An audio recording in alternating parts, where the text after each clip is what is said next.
I'll go back to my experience practicing medicine.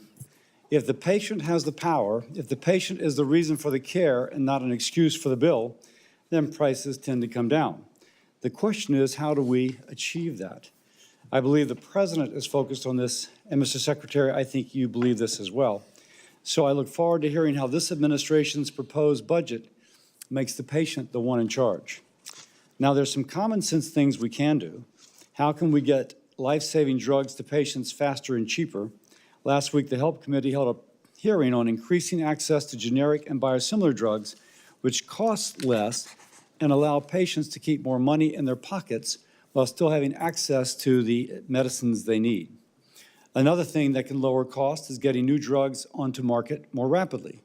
In February, I released a report as to how to do that, getting faster treatments, which lowers R&D costs that contribute to the research and development costs that if they're higher, they contribute to higher prices while maintaining the gold standard for safety and effectiveness.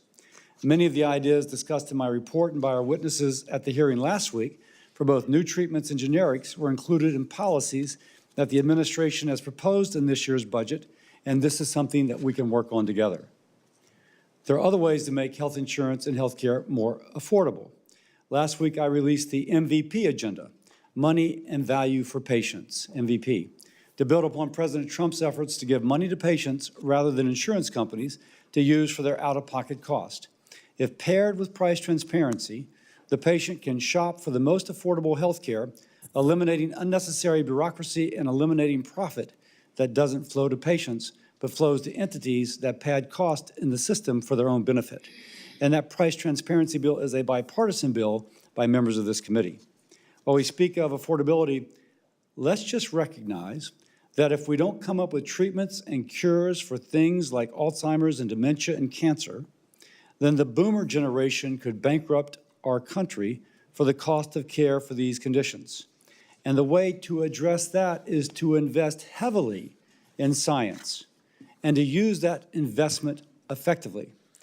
I would argue that includes taking the resources of the NIH and making them more accessible to researchers at a wide variety of universities, so that it is the collective brain power across our nation and not just the brain power at a few concentrated institutions or cities. I credit Dr. Bhattacharya, who came before our committee and was very encouraging regarding his understanding of these issues.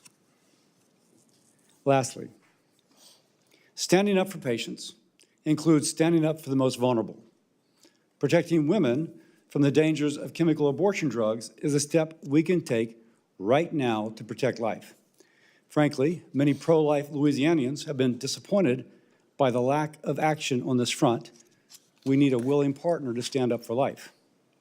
Mr. Secretary, you have said that every abortion is a strategy.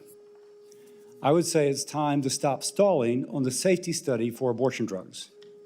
It's time to reinstate the in-person safeguards protecting women from abuse and coercion.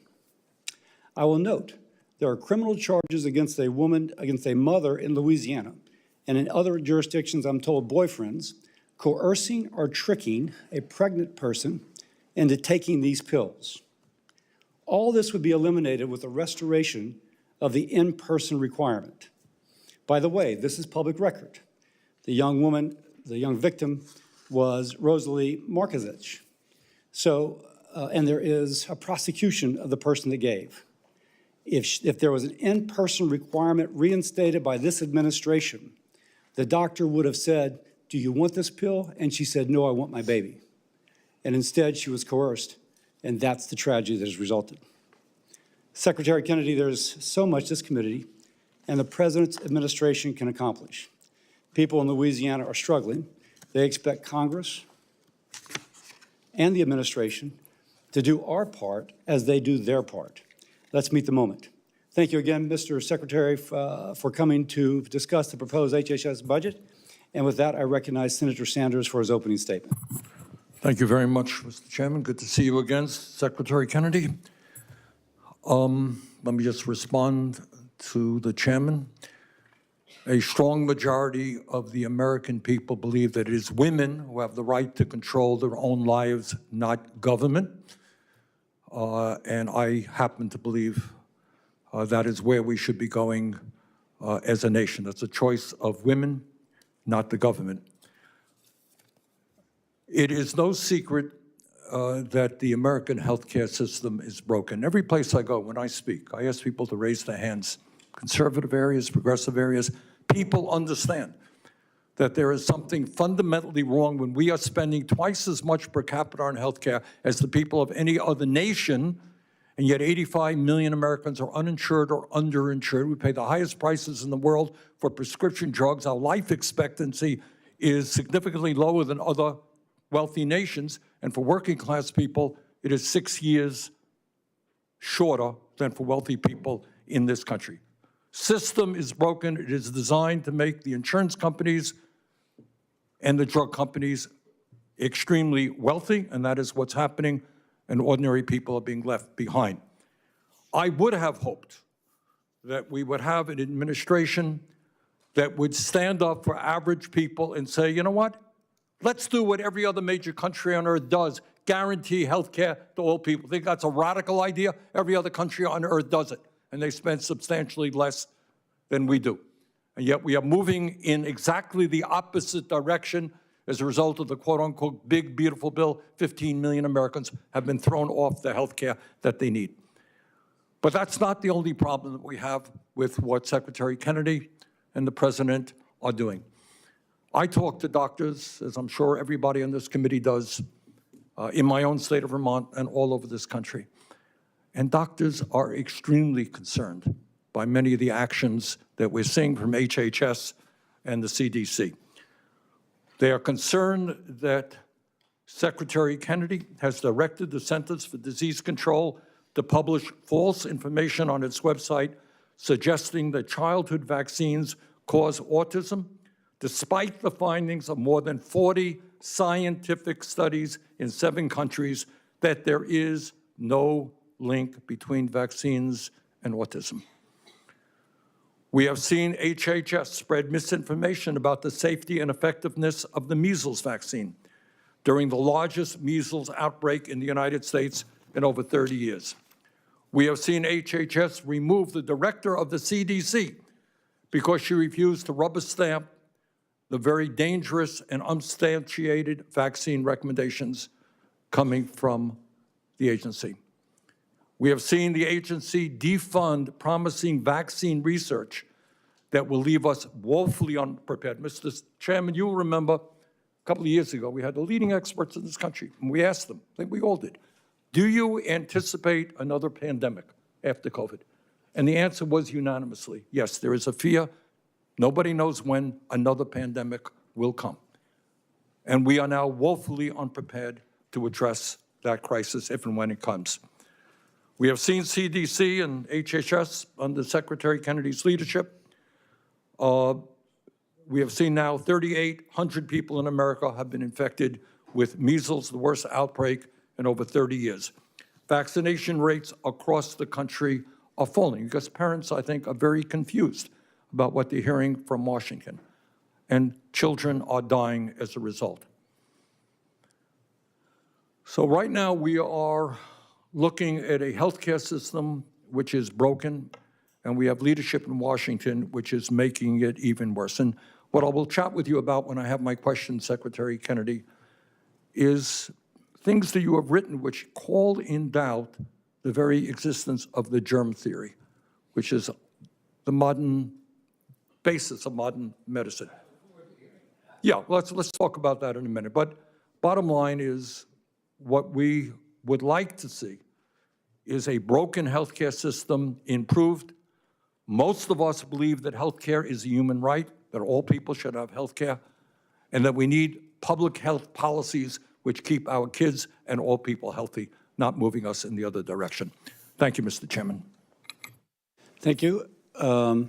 We're joined today by the Honorable Robert F. Kennedy, Jr., the 26th Secretary of Health and Human Services.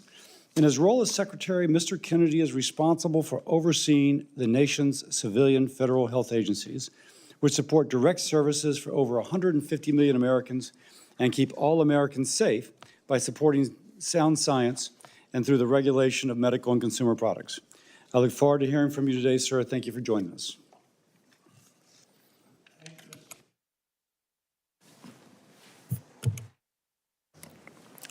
Can you hear me? Okay. Chairman Cassidy, Ranking Member Saunders, and members of the committee, thank you for the opportunity to appear before you today to talk about the President's 2027 budget for HHS. We stand at a generational turning point. Our children are the sickest generation in modern history, and decades of failed policies, captured agencies, and profit-driven systems caused it. Parents across the country demanded change, and we are delivering it. We're ending the era of federal policies that fueled this chronic disease epidemic and replacing them with policies that put the health of Americans first. President Trump and I are challenging the status quo and the institutions that defend it as we work to make America healthy again. In just 15 months, HHS has delivered historic wins. We negotiated most favored nation drug prices with 16 of the largest drug companies, so Americans no longer pay more than other people in wealthy countries for the same medications. We're bringing real transparency to healthcare pricing so that patients know the cost of care before they receive it. I use the full convening power of the federal government to bring health insurance CEOs to the table to reform prior authorization, and I convene the 405 biggest tech companies in our country to end information blocking and allow American patients access to their health records on their cell phones for the first time in history. We're cutting red tape, speeding decisions, and demanding transparency. We're also cracking down on waste, fraud, and abuse. This year, HHS and USDA issued new dietary guidelines that put real whole food at the center of the American plate. We flipped the food pyramid upside down and sent a clear message to Americans: eat real food. HHS has also opened the door to partnerships with industry, trade associations, nonprofits, and advocacy groups. More than 50 medical schools have committed to expand nutrition education from an average of just 2 hours to 40 hours. Food manufacturers are stepping up too. More than 40% of the food industry has committed to phase out petroleum-based dyes by year end, and many have already eliminated them. In conjunction with these efforts, FDA approved 6 natural food colorings from fruits and vegetables. Through President Trump's Great American Recovery Initiative, HHS is matching compassion with action to help Americans break the cycle of addiction.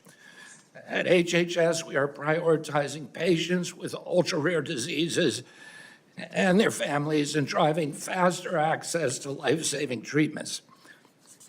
We're restoring gold standard science and integrity across the agency. We're protecting children from sex-rejecting procedures that expose them to irreversible harm. We're eliminating outdated and misleading warning labels on hormone therapies used to treat women during menopause. We're strengthening oversight of organ procurement. We're implementing Operation Stork Speed to ensure the safety and quality of infant formula. We're applying that same focus and urgency to rural America. The Rural Health Transformation Fund delivers the largest investment in rural health in our nation's history. $50 billion over 5 years to strengthen rural hospitals and ensure Americans can access the care they need no matter where they live. HHS announced more than $135 million investment this month to expand rural residency programs and nutrition services. The data is clear. When physicians train in rural communities, they are far more likely to stay and serve there. The president's budget puts all these priorities in action. It invests in prevention because preventing disease costs less, delivers better outcomes than treating it. As my uncle, President John F. Kennedy, said, progress is a nice word, but change is its motivator, and change has its enemies. We see those forces clearly: entrenched interests, defenders of a failing status quo, and institutions that put profits ahead of the American people. That resistance underscores the urgency of this moment. we can reverse chronic disease, improve public health, and lower costs. I stand ready to work with this committee and Congress to seize this opportunity to implement and codify lasting and generational reform in American healthcare. For our country, for our children, and for the health of the American people, together we can make America healthy again. Thank you. Thank you, Mr. Secretary. I think you've given a couple of these recently. You hit it right on time. I shall begin. Mr. Secretary, as I mentioned in my opening statements, I'm concerned that one of the Biden administration's pro-abortion policy, which is the removal of the in-person dispensing requirement for chemical abortion drugs, is still in place. And by the way, Senator Sanders objected to me objecting to that. We're speaking about people ordering drugs and then tricking a woman into taking them or coercing them into taking it. And these are subject to criminal charges in courts right now. We should all be opposed to that. Secretary Kennedy, why has the department not acted with greater urgency on reinstating the in-person dispensing requirement? Senator Cassidy, I appreciate your comments. I unfortunately will not be able to talk about that. I thought that might be the answer, which is frustrating because this has been litigated for years. At some point we'll need to, but I thought that might happen. So moving off the litigation, last month my colleagues and I asked you to address unapproved and misbranded chemical abortion drugs coming from international providers bypassing FDA. The first Trump administration worked on the issue, but the problem continues. Why hasn't the department taken steps to stop the illegal importation and sale of counterfeit and unapproved abortion drugs? We take our responsibility seriously to prosecute people who are selling misbranded drugs, and I can talk to my enforcement unit at FDA to figure out why that's not happening to your satisfaction. But as far as I know, we're doing that to the utmost possible. That is not the case. Put it this way, maybe as much as possible, but that would be no effort whatsoever. And so I say that because however you feel about these issues, illegal and counterfeit drugs being sold and imported should be a common concern. Next, Mr. Secretary, you have talked about restoring trust in the agency around the issue of immunization, and people lost trust during the pandemic. But I think it's safe to say the trust gap has worsened over the last year due to false statements about safety and efficacy of vaccines for preventable diseases like measles. Now, I am a guy who has seen people die from vaccine-preventable diseases. I didn't hear you. I am a doctor who has seen people die from vaccine-preventable diseases. And when I see outbreaks numbering in the thousands and people dying once more from vaccine-preventable diseases, particularly children, it seems more than tragic. Now, the CDC director, I applaud. You have said in a previous hearing that you were not involved in her selection, but you agree with President Trump's selection. I've not met with her yet formally, but I agree as well. She seems to be a qualified person. I did not say that I was not involved in her selection. I didn't follow, but so my question here, with the new CDC director, whoever she or he is, there are currently political appointees at CDC who have worked to undermine trust in immunizations. Will the new director, whoever she is, have the right to make decisions independently of those political appointees and/or replace them or otherwise reassign them so they cannot continue to actively undermine trust in immunizations? Your characterization of the political appointees is wrong, and the CDC director has that power. Now, so she will have, if she wishes to make a decision independently of them, she shall be allowed to make that decision independently. That's correct? Yes. Okay. That's pertinent. This summer, we're hosting the World Cup and celebrating America's 250th birthday. Tourists from all over the world will come to the United States. Unfortunately, some of them will bring vaccine-preventable diseases like measles. And unfortunately, our measles immunization rates have fallen, which means that this increases the risk of a measles outbreak in the U.S. What steps is HHS taking to address the outbreaks that may arise from the World Cup and the folks coming here? Mr. Chairman, we've done better at controlling the measles outbreak than any country in the world. This is a global outbreak. It started before I came to office.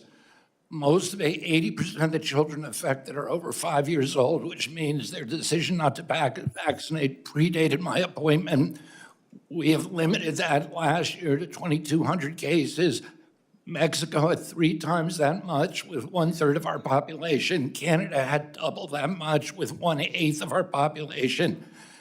Europe had 127,000 cases the year before. We have a global pandemic. It has nothing to do with me. I wasn't in any of those countries. We should not be comparing I've ourselves. done a better job at limiting it than any country in the world, and you can talk to Governor McMaster about that and Governor Abbott about the help that we've given them in Texas. We know how to control the outbreaks. The question was, what steps has the administration taken to track the diseases that would come in potentially through these? You are pointing out that other countries have outbreaks, which increases the likelihood they will bring that here, and our immunization rates have fallen below 95%. Unfortunately, I'm out of time on this question. I will yield to Senator Sanders, but I may come back because that question wasn't answered. I can tell you, we are laser focused on that. We have booths and testing booths and institutions all over the games. Okay, Senator Sanders. Thank you. Secretary Kenny, thanks for being with us. In your book, The Real Anthony Fauci, you wrote, and I quote, "A doctrinal canon of the germ theory credits vaccines for the dramatic declines of infectious disease mortalities in North America and Europe during the 20th century. Most Americans accept this claim as dogma. It will therefore come as a surprise to learn that it is simply untrue. But despite your assertion in your book, according to a peer-reviewed study in The Lancet, led by the World Health Organization's, vaccines have saved the lives of more than 150 million people and reduced infant deaths by 40% over the past 50 years. So my question is a simple one. Do you still believe that one of the central tenets of the germ theory, that vaccines sharply reduce infant mortality, is, quote unquote, simply untrue? What I was saying in that book, first of all, the study you cited is a modeling study. It's a what? Sorry? A modeling study. CDC has actually done a real study that answers that question. It's called GUYER, G-U-Y-E-R 2000. And it says that the 80% mortality in chronic disease that took place, in mortalities from chronic disease that took place in the 20th century, that almost none of it was attributable to vaccination. It was attributable to hygiene, to sewer plants, better water supplies, to engineering that got oranges. Just a second, I have to interrupt you because I have other questions. You're entitled to your view. That's not my view, that's CDC's view. Well, you're entitled to CDC's view, but according to the World Health Organization and scientists all over the world, vaccines have played an enormous role in saving lives. I don't contest that. I'm just saying, if you want to talk about why disease mortalities disappeared in the 20th century, it was not vaccines. Well, you are in a minority of opinion I'm on just that. talking.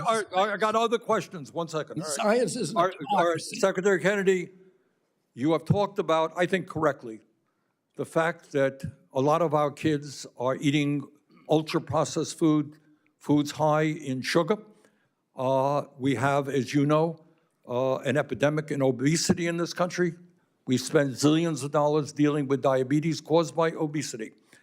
I believe that we should follow countries like Chile, Mexico, and put strong warning labels on products that will show parents about the nature of the food their kids are eating. So my question to you is, how long will it take before your agency puts strong warning labels on unhealthy food and beverages? Early in April, we did our final regulations of finally having a definition for what ultra-processed food is. That is now in the interagency process. We have no control over what happens there with the other agencies. As soon as it comes back to us, we're going to do the labeling requirements. All right, let me ask you this. President Trump's nominee for Surgeon General, Casey Means, told this committee that she agreed with me that junk food ads in the United States should be banned from TV. What do you think? Do you agree with her? I would support that. Good. In other words, what we are seeing now is these big food industry companies spending huge amounts of money telling kids to eat crap. And I think it would make a lot of sense if we banned those ads from TV. I'm hearing you saying that you agree with me on that? And the only hesitation I was we tried to do a smoking ban on TV, and the tobacco companies voluntarily came to the table, which was a good thing. And I think the same arguments apply for junk food. They're probably even worse for Americans than smoking. Good. Well, Art, I would hope you take a leadership role in making it clear that we should get these ads, which just entice kids, addict kids to really bad food, off the air. All right? Good. All right. Thank you, Mr. Chairman. Senator Paul. Senator Kennedy, thanks for appearing. I think Senator Sanders makes a great point on obesity and type 2 diabetes. And, replacing ads or warning people that food is bad would be one thing. But one thing we could do immediately would be having the taxpayer quit subsidizing bad food. So soda infused with sugar, chips, dips, Twinkies, ding-dongs, donuts, bags of candy. We should agree, and I can't understand, I've had this bill for a couple of years, we need to get somebody across the aisle that cares about nutrition enough to say we shouldn't subsidize bad things. And one thing I think you have done is actually directed the states and given states waivers to try to do this, but we need to codify that. And I won't ask you a question on this, I just hope that the administration will think about supporting the bill and letting other Republicans know that you will support it if it comes through.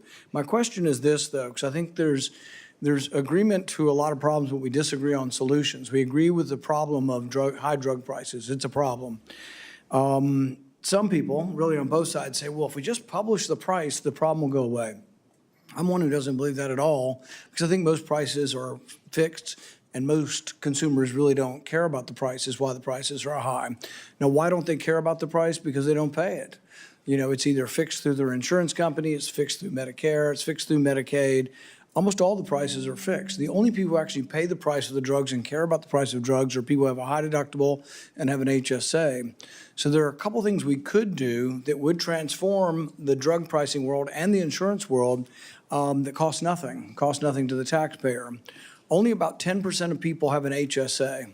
Why? Because the government rules say your insurance product is not eligible for an HSA. I'd make everybody eligible for an HSA. I'd let your health savings account pay for your premium and your deductible. I'd let your HSA pay for healthy things, gym membership, diet program, all kinds of stuff that could be for better health. Let everybody have an HSA, raise the limits. I would also let people negotiate. What happens is if I go to the store and want to negotiate over the price, nobody cares. But if I joined a co-op like Costco or Amazon through an association health plan, they could bid for my insurance. Costco has 44 million members. You think they're going to have more leverage than me and my 5 employees? So in the first Trump administration, President Trump did an executive order on this. We have legislation to do this, and we're talking to people in the administration, but we'd appreciate help on letting people join a co-op or an association plan regardless of their employment. Right now, it has to be, you have to all be carpenters, you have to all be farmers or cattlemen. We think anybody that belongs to Costco or Amazon, let them be a purchaser of insurance by loosening up the laws, and that would work. So I'd appreciate your idea on legalizing, increasing HSAs, and then legalizing the concept of letting people buy insurance or drugs through like a large co-op across state lines. And wouldn't it be great if we took the billions of dollars that we're giving to the insurance industry, which increased its share value by 1,000% after the passage of Obamacare. Wouldn't it be better if we took that money and gave it to people to buy their own HSAs, which gives them value-based care, and then let them actually participate in a market that will drive down prices? The only reason I would differ on that, because I'm not sure how you're talking about taking the money from the insurance companies, but I'd be for the idea that the insurance companies would get less of the take if we expanded HSAs and you were negotiating directly. It's another way to put it, Senator. Well, and then the money would be more directed towards the individual, and the individual would be able to use it. The other thing about it that people don't think through is they say only rich people have HSAs. Well, let's say only 10 or 20% of the people have HSAs. Because they bid on the prices, it brings down the price for everybody. And when you have innovations in the marketplace, rich people do get them before the rest of us get them. But it always drives the price down as it spreads to the rest of the marketplace. But I think there are things we could do and would be open to. And the thing on restricting bad foods from being subsidized, and then the idea of negotiating as a co-op, neither one of these costs money or even saves money, but ultimately would give a lot more power to the consumer. I would just add that 50% of the states have now, at our request, applied for waivers so that they can get Sandy's soda and candies off of SNAP. We're paying for the poorest kids, 63 million poorest kids in this country, to get diabetes, and then we're treating 78% of them with Medicaid afterwards. So we're paying at both ends. It makes no sense. And once we finalize the ultra-processed food definition, we can ask the states to start adding that to their SNAP waivers. I agree completely, and I think if you did that, and if we did that across the United States, it could be the most important thing we do for the health of Americans, and particularly for poor kids, that we've ever done in our history. We have to get beyond this, oh, everybody has a right to a bag of candy. No, we need to have healthy foods. There's lots of other food that you can buy, but we should restrict it from the unhealthy things, and I appreciate your efforts on this. Senator Kane. Thank you, Mr. Chair, and thank you, Mr. Secretary. Secretary Kennedy, who at HHS is responsible for monitoring whether health facilities like hospitals are closing as a result of changes that were included in the reconciliation bill last summer? The same guy who was responsible for monitoring the closures for hospitals due to the ACA regulations. Yeah, who is it and what department is that? That would be Dr. Oz. So that right now, Dr. Oz is responsible for monitoring those closures. He's ultimately responsible, right? Yeah. So, but I mean, do you have anybody in HHS, like in the Secretary's office, that is monitoring to see what's happening with the closures of facilities since the reconciliation passed? We have a CMS council, but that would be within CMS. Okay. Because I want to bring to the attention of my colleagues and to the Secretary's office closures in Virginia because of the reconciliation bill. The bill was passed right at the beginning of July 2025.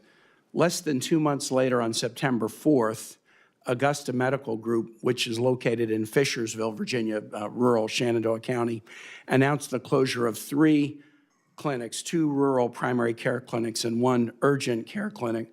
And in their announcement, Augusta Health said the consolidation is part of Augusta Health's ongoing response to the One Big Beautiful Bill Act and the resulting realities for healthcare delivery.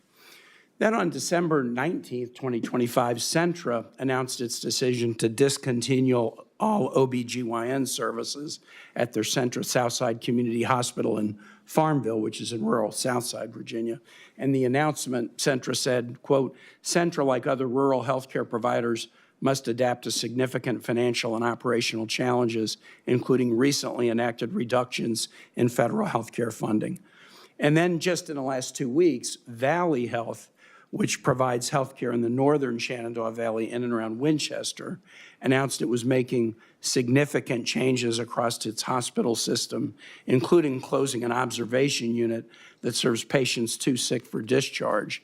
In the announcement, the system's president said it, quote, has become more urgent following the adoption of the House Resolution 1, which will reduce Valley Health's funding by over $80 million annually.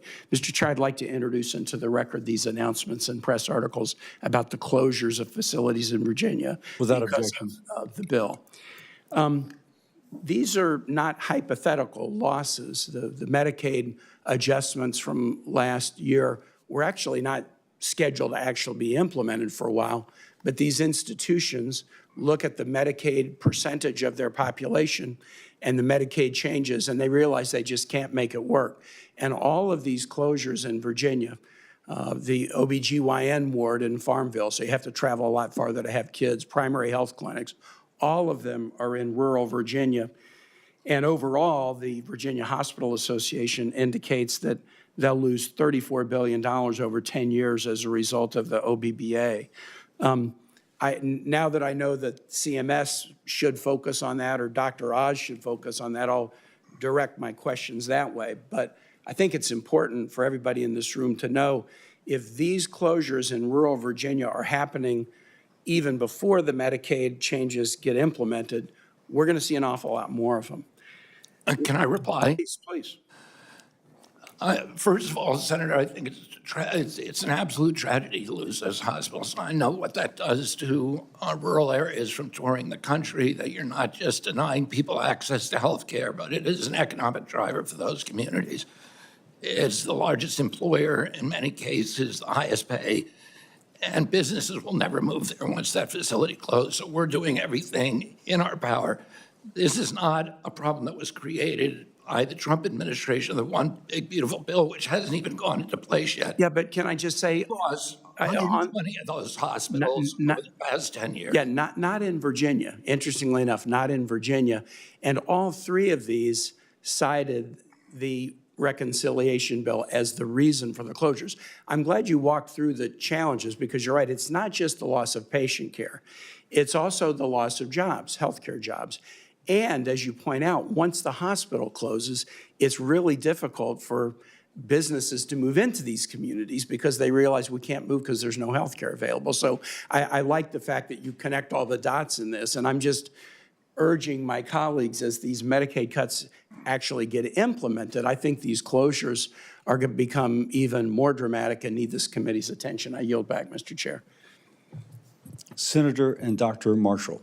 Thank you, Mr. Chairman. I just want to remind everybody that Medicaid spending is going to be going up hundreds of billions of dollars over the next several years.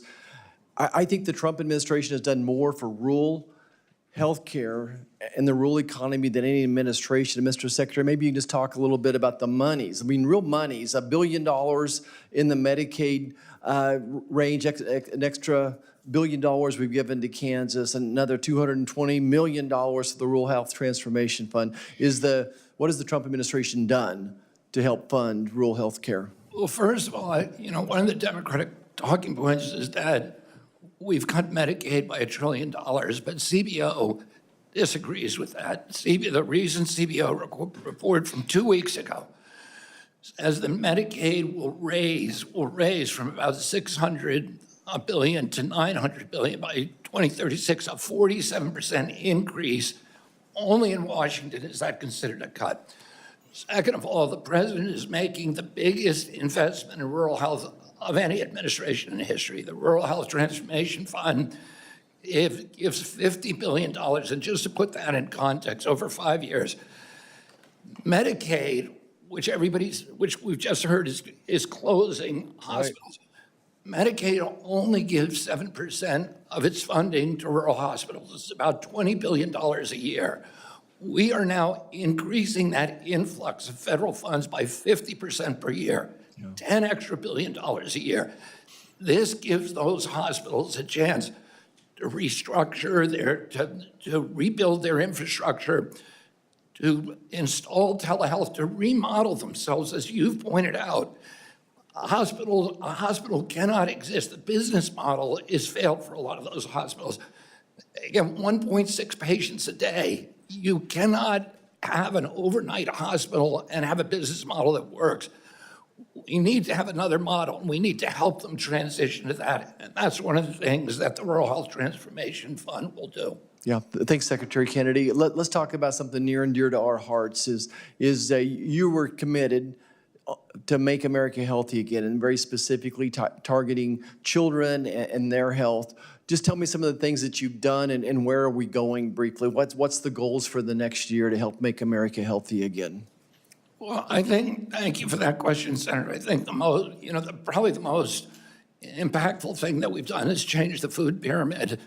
The food pyramid was written by food industry lobbyists for 50 years. And it reflected the mercantile impulses of those companies that put Fruit Loops at the top of the food pyramid. We have now done a science-based guideline. The best nutritionists in our country from the biggest universities came together for almost a year, did a science-based guidance, and that emphasized protein, vegetables, whole grains. That will now revolutionize the dietary culture in this country because we're changing the subsidy program. So we give $405 million just from USDA a day to food subsidies, to the WICS program, to school lunches, to the Indian Health Services, to SNAP, and all these other programs. And they will now change to align with the dietary guidelines. The military is now changing the food on all of its bases. And so we're going to see massive changes across the culture, and we're going to see more availability of this food, and I can explain why that'll happen, but I think that's the most important thing. Yeah. Getting rid of the GRAS standards, which we've had bipartisan support on that. Senator Saunders has been a leader on that issue. We are actually doing it now. We have final regulations, again, in the interagency process on GRAS right now. We're getting rid of food dyes. We're reforming through Operation Stork Speed, infant formula. We're redoing the nutrients, making sure to test for all the contaminants. If I could just get one more question. So thank you, and I do commend you. You've done your job. You guys have done great work with transparency, with prior authorization. You're starting to talk about GRAS. But I think we need to look in a mirror. And so many of my colleagues are saying, what have you done or not what have you done? But we have bills right before us. Our transparency, our price tag bills, 18 bipartisan co-sponsors. Our prior authorization bill, 68 co-sponsors. Let's get those across the finish line. GRAS legislation, our MAHA package. We just released a large HSA package of bills. All of these would drive down the cost of health care, codifying much what you have done as well. But Congress we need to do our job too. And quit treading water up here. Thank you, Mr. Secretary. Thank you, Senator Marshall. Mr. Secretary, before I go to Senator Hassan, what was the CDC paper you said attributed improvements in longevity to sewer treatment, for example, not vaccines? I'm looking for that on ChatGPT, and it says it doesn't exist. So what is that? It's called Guyer. The lead author is Guyer, G-U-I-E-R. There's another one that came out in 1977 that was required reading in virtually every medical school that says the same thing. It actually, Who's the author of that one? That one was called McKinley and McKinley. McKinley and McKinley. That one is not CDC, according to ChatGPT. That's not. The Guyer is CDC. And Johns Hopkins. Senator Hassan. Well, thanks, Mr. Chair, and good to see you again, Secretary Kennedy. Look, I agree with you that all Americans should have access to healthy food. However, President Trump has made it far harder for families to afford their groceries. Last year, the typical family paid hundreds of dollars more than they did the previous year on groceries such as fresh vegetables, fresh fruit, meat, coffee, and dairy. And while a few items, such as eggs, have gotten cheaper this year, other staples like beef continue to reach historic highs under President Trump. Do these high grocery prices make it easier or harder for families to eat fresh, healthy foods? I would say that beef has dropped by 1% in the last quarter. I know, look, beef prices are up 20%.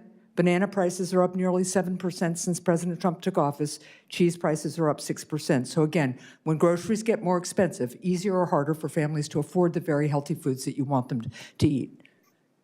Well, there's also, you can eat beef, you can eat poultry, you can eat fish, and beef is The price of beef is dictated by the size of the herd. The herd dropped to the If lowest. it's, look, you're not answering, but obviously, if the food is You're more blaming expensive. President Trump for something that he didn't do. Well, let's take a look at this image. Did you post this image in 2024 about grocery prices being too high? I don't recall. Well, you did post it. That's your handle up there, and and I agree that grocery prices were too high in 2024. But under President Trump, they have skyrocketed even further. So now let's go to an updated version of this post. Will you post this? The most expensive vehicle. No, because President Trump actually brought down grocery costs for most of his term. I think there's been a raise recently in the price of everything. Look, families are facing historic prices at the register. You don't need to be a Secretary of Health and Human Services to know that. You don't need to be a United States Senator to know that. The people in New Hampshire, the people across this country know that because they go to grocery stores today. And the fact that you either don't know it or you don't want to admit it just shows how out of touch you and the Trump administration are. Now let's go to another issue. Earlier this year, President Trump signed an executive order to increase production of the pesticide glyphosate, commonly known as Roundup, and to grant immunity from liability to the company that makes it. You've said that glyphosate causes cancer. You told Senator Schatz yesterday that you still believe that glyphosate causes cancer, and you expressed displeasure about the president's glyphosate order, and you also told Senator Schatz that the president's reasoning had to do with national security. So does President Trump's executive order, does his decision mean that more Americans are likely to be exposed to this chemical and get cancer? No, it doesn't, because it doesn't increase the use of glyphosate. The president has invested more in trying to transition off of glyphosate than any other president. Exactly. When and how did he do that? He did an executive order that says increase the production of it for both military, for weapons, and as herbicides. And he granted immunity to the huge corporation that produces this, a corporation that I believe you once sued and got recovery from because this chemical caused cancer. So does President Trump's decision mean that if there's more of this chemical, there's going to be more cancer? Yes or no? It's not increasing production, it's increasing domestic production to displace the Chinese production, because 97% of our corn crop is dependent on glyphosate, 98% of our soy crop, and 100% of them is coming But yet, from China. here's the thing. When you were running to get the Maha vote, you told people you would stand up to chemical companies, you would take carcinogens out of our agricultural system. You said that you would get these chemicals out of foods. That's what you said you would do to make America healthy again. And yet when push comes to shove and a big corporation, I mean, talk about the status quo here. It's Bayer Monsanto or something like that. It's the big company. And when the President of the United States, rather than trying to work to find alternatives, rather than try to get him to limit that executive order, you just stood down instead of standing up. Thank you, Mr. You Chairman. asked what President Trump has done. He's given me $200 million to help get America off of glyphosate. Well, I would look forward to finding out who is doing the research and the science, and are you working with the We didn't EPA to create do it? this problem. You guys helped create this problem over the past 30 years. And you just told the He's big dealing with the corporation that national- they don't even have liability for it He anymore. is dealing with a national security vulnerability where the Chinese could shut off our food supply in a single day. So That's a before, good so situation. Mr. Chair, I'm going to yield my time, but I'm just going to say this. You have now been changing your testimony over time I about have this. not changed You my said- testimony. You said earlier you were displeased with this. You tried to talk the president out of it. I did. And now you're just fully supportive of a huge corporation didn't having no change my- liability. Thank you. I sued that corporation and got $11 billion from them, and it put them on the edge of bankruptcy. Right, and now you're just folding right in front of them. Thank you. Senator Tuberville. Thank you, Mr. Chairman. Thank you, Mr. Secretary. Thanks for Microphone being on, here. man? Thank you very much. Is your microphone on? Pardon? Your microphone. Yeah, it should be on. Is it on? Yeah, my light's on. Is it working? Good. Thank you. 7 7 hearings in the last few weeks. My God, can we not let you, can we not let you do your job? I mean, we don't do much up here, so we might as well let you work. But I'd like to address something on the food prices. I'm on the Ag Committee. That's where this ought to be. Biden administration put 150,000 farms out of business when they were in charge. 150,000. We're not gonna have any damn food if we don't watch it. And we better back our farmers and do everything we possibly can, because that trash that we get out of Brazil and Asia that we're eating ain't maha, I promise you that. So thank you for what you're doing. You're a hero in my state because the kids are starting to understand the food pyramid. And you have pushed it and you made it work. Again, I came from a former business that tried to eat right with supplements and working out and all those, but it has caught fire, and thank you for what you're doing, and continue to do what you're doing, and we'll make progress in this. One thing I want to ask you is I see where in our country we have 10,000 ingredients that we can use in food, but in Europe they only use 400 or 500 food ingredients. Could you explain that? Yeah, and thank you for that, Coach. And this is something, again, Senator Sanders has shown leadership on. Congress has talked about this many years. I actually got it done. It's the GRAS standards, generally recognized as safe. It's a loophole that was added in 1948 to the Food, Drug, and Cosmetic Act to exclude from the necessity of testing foods that were traditionally used, like vinegars, salts, wheat, et cetera. The food industry, because FDA has been captured for 50 years, hijacked that and put every new lab-created monstrosity through so it doesn't have to be tested. We have 10,000 ingredients in our country. FDA doesn't even know what they are. We have no list of them anywhere. None of them have been adequately tested. And they have 400 in Europe. And we're trying to close that loophole now so that, and then go back. And we've already have the 38 worst of those chemicals under review. And we're going to get rid of the bad ones one at a time. Thank you. I'm going to say something about, Senator Kane earlier talked about Medicare, Medicaid. You know, in my state, it's going to be a lot like his state. You know, the wage index is killing us. Absolutely. But we can only change it through Congress. You know, it's been that way for 40 years. And we struggle to keep our hospitals open. It's a simple fact that we're considered a low-wage state. But don't you think things change in a 40-year period? We've really grown. Do you agree that Congress needs to fix this? They absolutely need to fix it. You know, Sheldon Whitehouse was here at the last hearing talking about people in his state, doctors in his state get 20% less than a doctor right across the border in Massachusetts or Connecticut.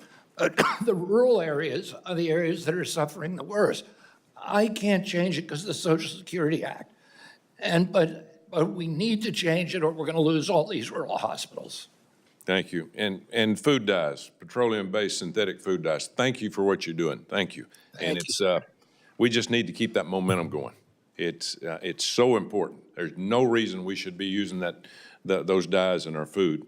And I just say a few words about psychedelic treatments for PTSD. Thank you and President Trump for what you're doing for our veterans.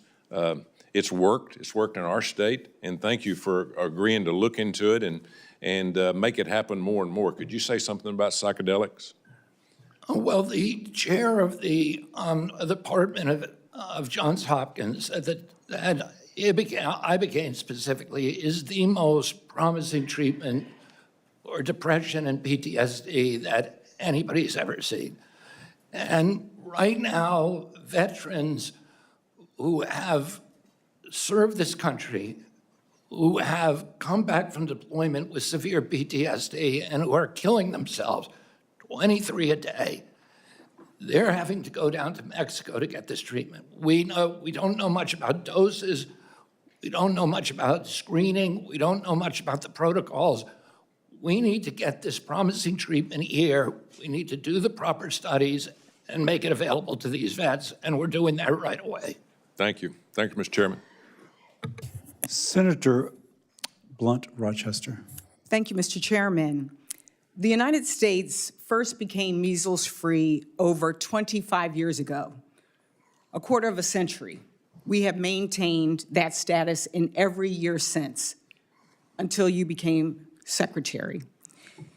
A simple yes or no. Does the president know there is a historic measles surge occurring nationwide? You want me to answer The a real question, answer? it's just a very simple question, Just want a yes. grandstand. You're going to get your opportunity. You want a grandstand? Can you answer I the can question? answer that question. I Yes didn't or cause no? the measles Does the- epidemic. It does the- started before I came in. Sir, I'm It is giving a you the global opportunity to answer the question. Mr. gonna Chairman, give me a- can I get my time back from this rudeness? Mr. Chairman, I'm sorry. I was asking, can I get my time back Yes, you can. from him interrupting Yes. a simple yes or no question? Does the president know there is a historic measles surge occurring nationwide? I'm sure he does. You're sure he does. Remarkably, Ralph Abraham, your former CDC principal deputy director, said that losing our measles-free status is not really significant and just the cost of doing business with our borders. Another simple yes or no. Does the president think this is not a significant issue? Losing our measles elimination status? Yes. Well, most of the countries are losing it. Does he think it's a I'm sure he significant doesn't problem? think it's a good development that's happening all over the world. Have you talked to him about it? About measles? About the outbreaks? About the crisis in Yeah, this I country? have. Okay, so yes or no, he does know it's a problem. Yes. According to the Washington Post, the president makes public statements about his plans for the new Golden Ballroom at a pace that rivals and even exceeds the mentions of some major policy priorities. He talks publicly about the ballroom 1 out of every 3 days. And so I have a question. Do you know how many times the president has spoken about the measles epidemic? I don't count that. We don't keep track of that data at CDC yet. So as head of our nation's head health agency, have you advised the president to sound the alarm and encourage Americans to obtain the measles vaccine?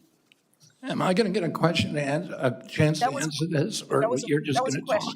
That was a question for you. Excuse me? The question was, have you alerted the president to sound the alarm? You're the head of HHS, the leading health agency in our country. That's my job, and we do it. So yes or no? It's my job, not the president's job, and I do my job. I'm concerned about it. I've watched a lot of these hearings. You blame the Mennonites, you blame immigrants, you blame the globe. We've been part of the globe, and still we are in this situation. Do you There's a global epidemic, and there take wasn't. any responsibility in your role for the situation that we are in with this measles epidemic? As I said, the measles epidemic began before I came into office. The people I'm going who to are take that as a no.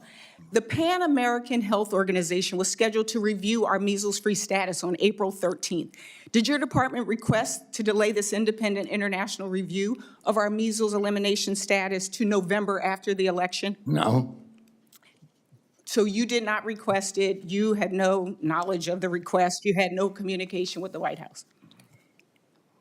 Thank you. It's awfully convenient that we're postponing it until after November when people won't have the opportunity to know our measles status. I would just say this, there has been a lot in terms of polling on trust. You've talked a lot about trust.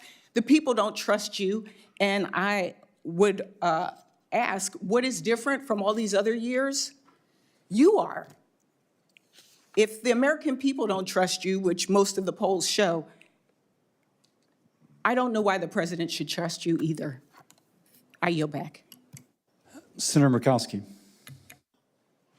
Mr. Chairman, thank you. Secretary, welcome back to the committee. You and I have had many opportunities to talk about IHS funding, and I appreciate your trip to Alaska last year, very targeted on what we are doing with regards to health care for Alaska Natives, as well as American Indians, Native Hawaiians. So I appreciate what we're seeing with the advanced appropriations for IHS in the budget. this really helps with providing certainty to our tribal health systems. So that's a good. Another good is the billion-dollar increase, including critical investments in IHS, health, IT, and the hospital oversight. So good there. Where I do have concerns is the reduction that we're seeing in the sanitation facilities construction account. This is an 87% cut.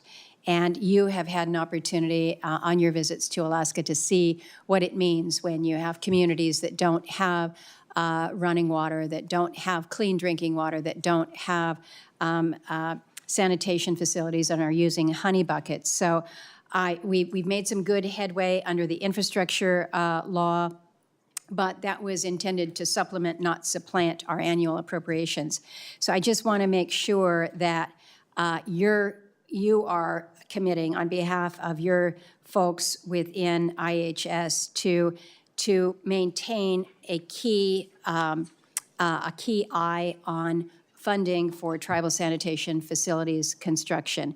We're going to work, I'm certainly going to work on my side on the Appropriations Committee, but also as chairman of the Indian Affairs to make sure that we don't go backwards on these important investments in basic sanitation for people in remote areas. Absolutely. If that, you know, we had to get cuts across the department, IHS was protected from those cuts. Yeah.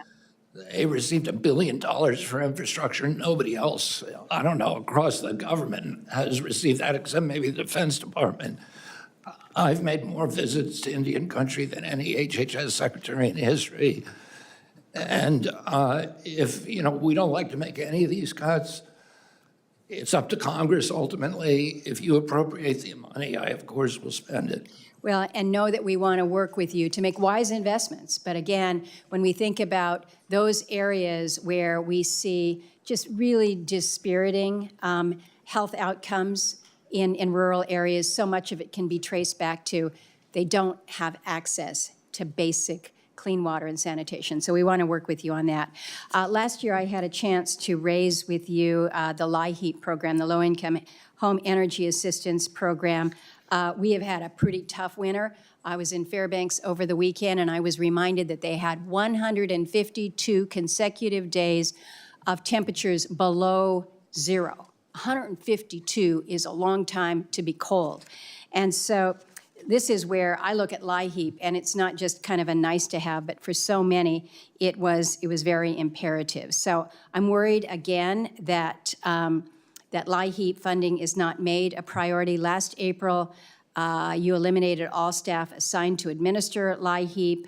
It's my understanding now that responsibility for administering the entire program rests with a single staff member. I really hope that that is not accurate, but we need to know that not only these levels of important support are going to continue, but that there is adequate staffing to help address this. And I think particularly, it's not just cold winters that we faced, but now all of our families are seeing increased prices when it comes to home heating fuel. So many of our communities are diesel-powered communities, and the price of diesel is going to be shockingly high when that first spring barge comes in June. So I'm just asking for your help once again. I know you understand the priority of LIHEAP, but I'm putting it back on your radar. And I spent all 90% of the money that I could spend. We've now gotten the last 10% released, and we will spend that. So we have adequate staffing to do that, and you know how I feel about that program. Well, again, I'm just putting it back on your radar. I've got 20 seconds to just raise my concerns about the programs focused on domestic violence and sexual assault program. You have combined into a single program under the Administration for Healthy America. This is the Delta program and the RPE, the Rape Prevention and Education. I'm concerned that the programs aren't interchangeable. They serve distinct populations, different models, administered through fundamentally different structures, but I'm concerned that we're looking at nearly half the funding for programs that have a really proven record of improving public safety, reducing crime, and protecting victims of domestic violence and sexual assault. So again, I know it's a priority of yours, certainly a priority of mine, that we have effective tools when we're talking about prevention of domestic and sexual violence. Thank you, Senator. Thank you. Thank you, Mr. Chairman. Yes, and just speaking as a doctor, just to close the conversation, thank you for giving Geyer's name. I've looked up the article. The quote is, "Thus, vaccination does not account for the impressive declines in mortality seen in the first half of last century. The reductions in vaccine-preventable diseases, however, are impressive." I'll condense. In the early 1920s, there were about 500,000 annual cases before the introduction of the measles vaccine in the 60s. Because of vaccines, these deaths have been virtually eliminated. So that's the complete context. I was talking about mortality, Senator. That's what they're saying. The deaths have been virtually eliminated. Okay, Senator Baldwin. Thank you, Mr. Chairman, and thank you, Mr. Secretary, for being here to answer our questions in your marathon hearing schedule here. Mr. Secretary, premiums for working families who purchase their health insurance through the Affordable Care Act marketplaces have, in many cases, doubled, tripled, even quadrupled this year because the administration and Republicans in Congress refused to extend enhanced premium tax credits. With the higher costs, people are literally choosing between rent, groceries, gas, and their health insurance. And please, if you don't know the answer, feel free to say this, but I'm wondering how closely you're watching this. Secretary Kennedy, the tax cut expired in December. Do you know how many Americans have lost their health insurance through the Affordable Care Act marketplace this year? I know that 87% of the advanced tax credits are still there, so 87% of the people who are on Obamacare are still getting their insurance for under $96 a year. 54% of the I'm people inquiring, under do you know how many people have lost their health insurance as a consequence? Well, it would be the top 13% then. Okay, the answer is 1.3 million. And I wouldn't expect you to know Wisconsin figures, but it's 22,000 in the state of Wisconsin. And another 2 million were forced to buy plans with higher deductibles to stay insured, which may cost them more money in out-of-pocket costs in the long run. Do you know what percentage of individuals were unable to pay their health insurance premiums on the Affordable Care Act marketplace in the month of January after the enhanced premium tax credits expired? No, I mean, I know that the Democrats, when they controlled both So you don't know. I'll just furnish that information. According to Wall Street Journal reporting, they indicated that about 14% of enrollees, which is a significant increase from past years, lost their or were unable to pay their January health insurance premiums. In some states, it was up to a quarter of all enrollees, a shocking figure. Do you know how much overall enrollment is expected to decline? No, I know that the last time we looked at it, it was flat, except for the 1.5 million people who were cheating. Oh, 1.5 million who were committing fraud. If you deduct that number, the enrollment was flat, but I don't know how it will be in the Right, I'm talking future. about the Affordable Care Act marketplace participation. Overall enrollment is expected to decline by up to 26%. And this is likely going to be in part healthier enrollees who choose not to pay, raising the likelihood that because sicker or unhealthier enrollees will continue to figure out a way to keep their insurance, that there'll be even higher premiums for individuals who need coverage. Your department has also proposed significant changes to the Affordable Care Act plans for 2027, which would increase out-of-pocket costs, introduce more junk insurance, and raise deductibles for working families. The rule also adds millions of hours in red tape paperwork to the enrollment process. Do you know how many Americans your department estimates would lose their health coverage under your proposed rule? I think it's, under the ACA rule, Yeah. I can't tell you the exact number. It's 2 million Americans, Mr. Secretary, and that would be on top. That's why it's important to do low premium plans that give people some kind of access to better health insurance at lower costs. So 2 million that would lose their health insurance due to the rules that you're proposing, and that would be on top of the 15 million Americans projected to lose coverage thanks to the provisions in the Big Ugly Bill and the combination of that with the ending of the enhanced premium tax credits. Now, yesterday in our Labor H subcommittee hearing, Secretary Ken. Sleep at the wheel. You're over your time. I will submit these for the, in association with the question that I could not answer, I did want to have a submission for the record. I would ask unanimous consent, and then I will include a reference to those two documents in my question that I submit for the record. Thank you, Senator. Thank you. And I forgot.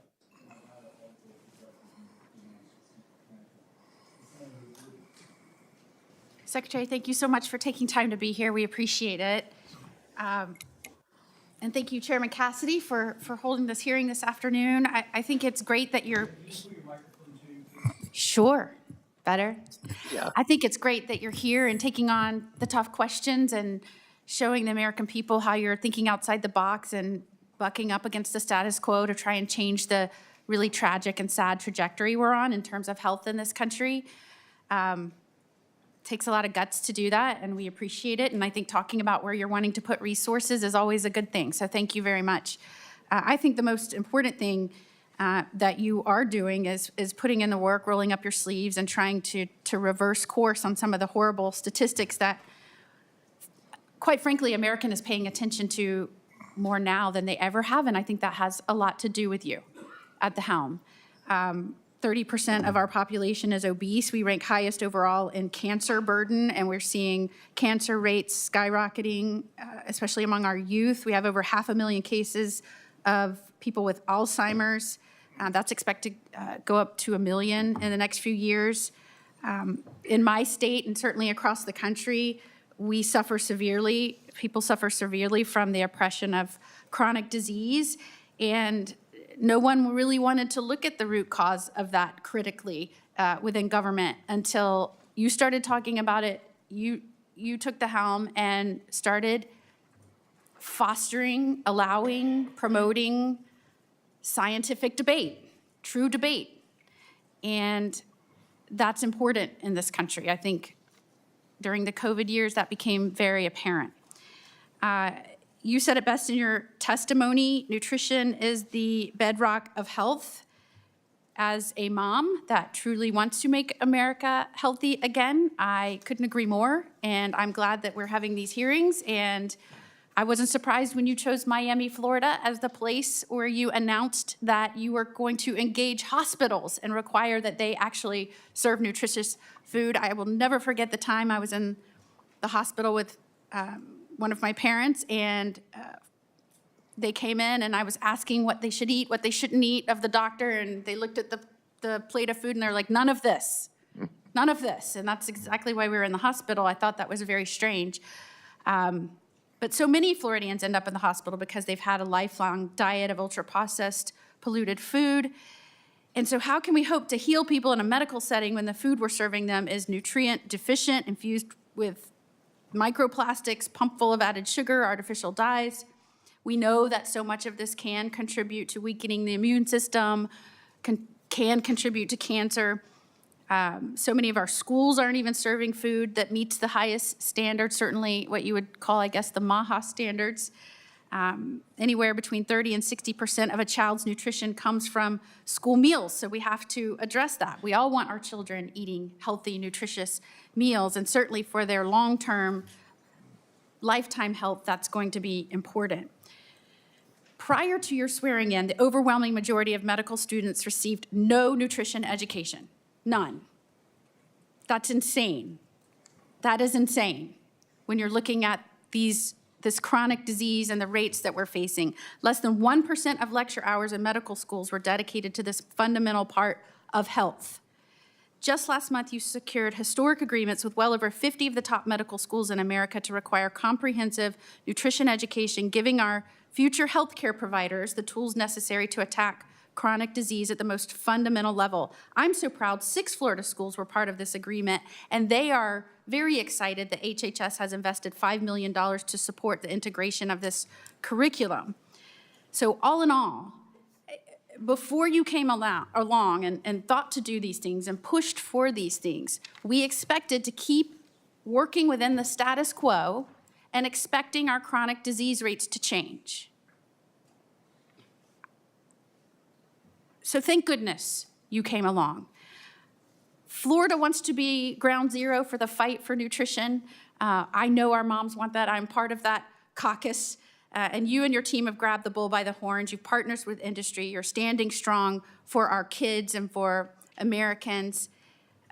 How transformative do you think that HHS's new nutrition guidelines combined with new nutrition education requirements for medical students will be for America? You know, 80% of young doctors today say that they feel inadequate to offer nutritional advice. And you have most of our 80% of our 90% of our healthcare costs are chronic disease that are diet induced. Upwards of 70% of type 2 diabetes can be cured just by changing diet or vastly improved. And a doctor should know that there's other things other than the pharmacopoeia to turn to. You can have dietary changes and lifestyle changes that save your life without getting addicted to a lifetime of pharmaceutical interventions. I see that I have blown past my time, so thank you very much, Secretary. The information of senators will take a short break at 3:30. At that point, I'll ask our guests in the audience to remain seated until the secretary steps out, but that'll be at the bottom of the hour. And with that, Senator Murray. Well, thank you very much, Mr. Chairman. And Secretary Kennedy, you were before appropriations yesterday, and I asked you about the insanely bloated military budget that we are seeing from the White House this year. At the same time, the president isn't doing anything to invest in our health care here at home. And now we have learned he's not even investing in our troops' health. Secretary Hegseth announced that the U.S. military will no longer require American troops to get the flu vaccine. My own colleague, Senator Wicker, called it a mistake and pointed to his own experience, noting, quote, "I dutifully took my flu shot every year. As a whole, it made for a healthier and flu-free force." Secretary Kennedy, is CDC or any agency at HHS ready and able to detect or monitor localized flu outbreaks in our military as a result of this new, what I think is a backwards policy? Secretary Hegseth was just recognizing that these soldiers being sent over to fight for our freedoms and that they should have some freedom too. The flu shot is an intervention that is often ineffective, has a 20% efficacy rates. There are studies that show that getting a flu shot actually increases the chance of a non-flu infection. A soldier... Well, you and I may differ on that, but my question to you wasn't about that. My question to you is HHS or CDC, either one, now going to monitor any flu outbreaks on our military ships or... I don't know if there's any program specifically for the military, but we definitely monitor flu outbreaks. Well, this was a very old policy. It wasn't based in science. It was based... It was based in Secretary history, actually. Hegseth is improving the food at Well, all of the military Mr. bases. Secretary, if I can finish, the 1918 pandemic actually sickened 40% of our service members and killed 20,000 soldiers. If you have a submarine full of people who we are counting on and a virus goes flying through it, we don't have a ready military. You're So comparing my the question, Spanish flu I am, to the flu I we am have just today. stating that if you have our military have a pandemic or flu or anything fly through them, they are not ready. So my question to you was not Flu's about not that. gonna kill You and I are an going to entire disagree. submarine, Mr. Senator. Secretary, it is my time. I'm asking you simply, and you didn't answer me, whether or not we were going to monitor that to make sure that we do have troops ready in these very critical times. But let me go on here because I just have a few minutes left. Yesterday, when we talked, you went on a very long tangent about how you were just canceling woke grants, but I want to, for the record, put the numbers here. You canceled 17, at least 17 maternal health grants, $4 million, because apparently any research involving women is woke. You canceled 58 grants for vaccine research, $94 million. At 59 for Alzheimer's research, that was $33 million, and a whopping 108 cancer research grants, $29 million worth. I just have to say, cancer is not woke, neither is Alzheimer's or women who die in childbirth. These are deadly issues. They deserve serious research. I'm appalled that it was tossed in the shredder. And meanwhile, as I said, we're shoveling money on war spending. So I just want to be clear that the budget that was sent to us is not a MAGA budget, it's not a MAHA budget, it is a war budget. No one can call it anything other than that. Why on earth would we take from researchers in rural health care, maternal health care? You justified these cuts because of a need to reduce the debt yesterday. This budget actually proposes to increase the debt for more war. So we're shoveling more money at defense contractors, but we're slashing NIH by more than $5 billion, fewer patients getting life-saving treatment, cutting CDC by a third so we can't respond to dangerous outbreaks, slashing investments in mental health and addiction treatment. People will fall through the cracks, and not investing in childcare. Families will have to decide between childcare and healthcare and putting food on the table.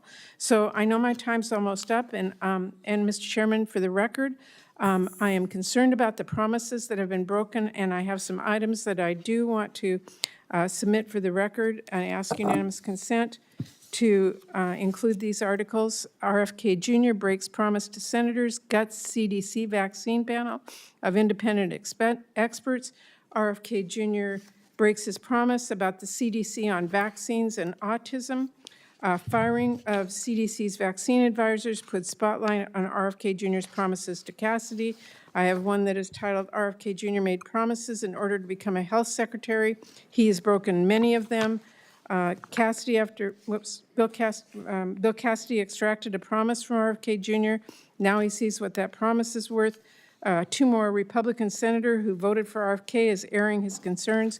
Too late now, and an article that is entitled, GOP Senator Refuses to Face Reality About RFK Jr. After Being Lied to. I yield back. Without objection, they're submitted. Thank you. Senator Armstrong. Good over here. Good afternoon. Thank you for being here. And you know, I'm a very new guy, so I'm somewhat naive about this process. So I actually have questions about the future and what we can do on a forward-looking basis to improve things. And I want to first of all just say thanks for the bold vision. I come from business, and I know it takes a lot of energy and conviction to actually bring change, especially in an organization like a big federal government. So I just want to tell you thanks for your commitment to bringing very significant reforms and a bold vision for the future. I also want to say thanks. Being from Oklahoma, I want to say thanks and to remind you how very important it is to make sure that we're not forgetting about the rural areas and the tribal areas that so desperately need to be thought about when we think about health in our country.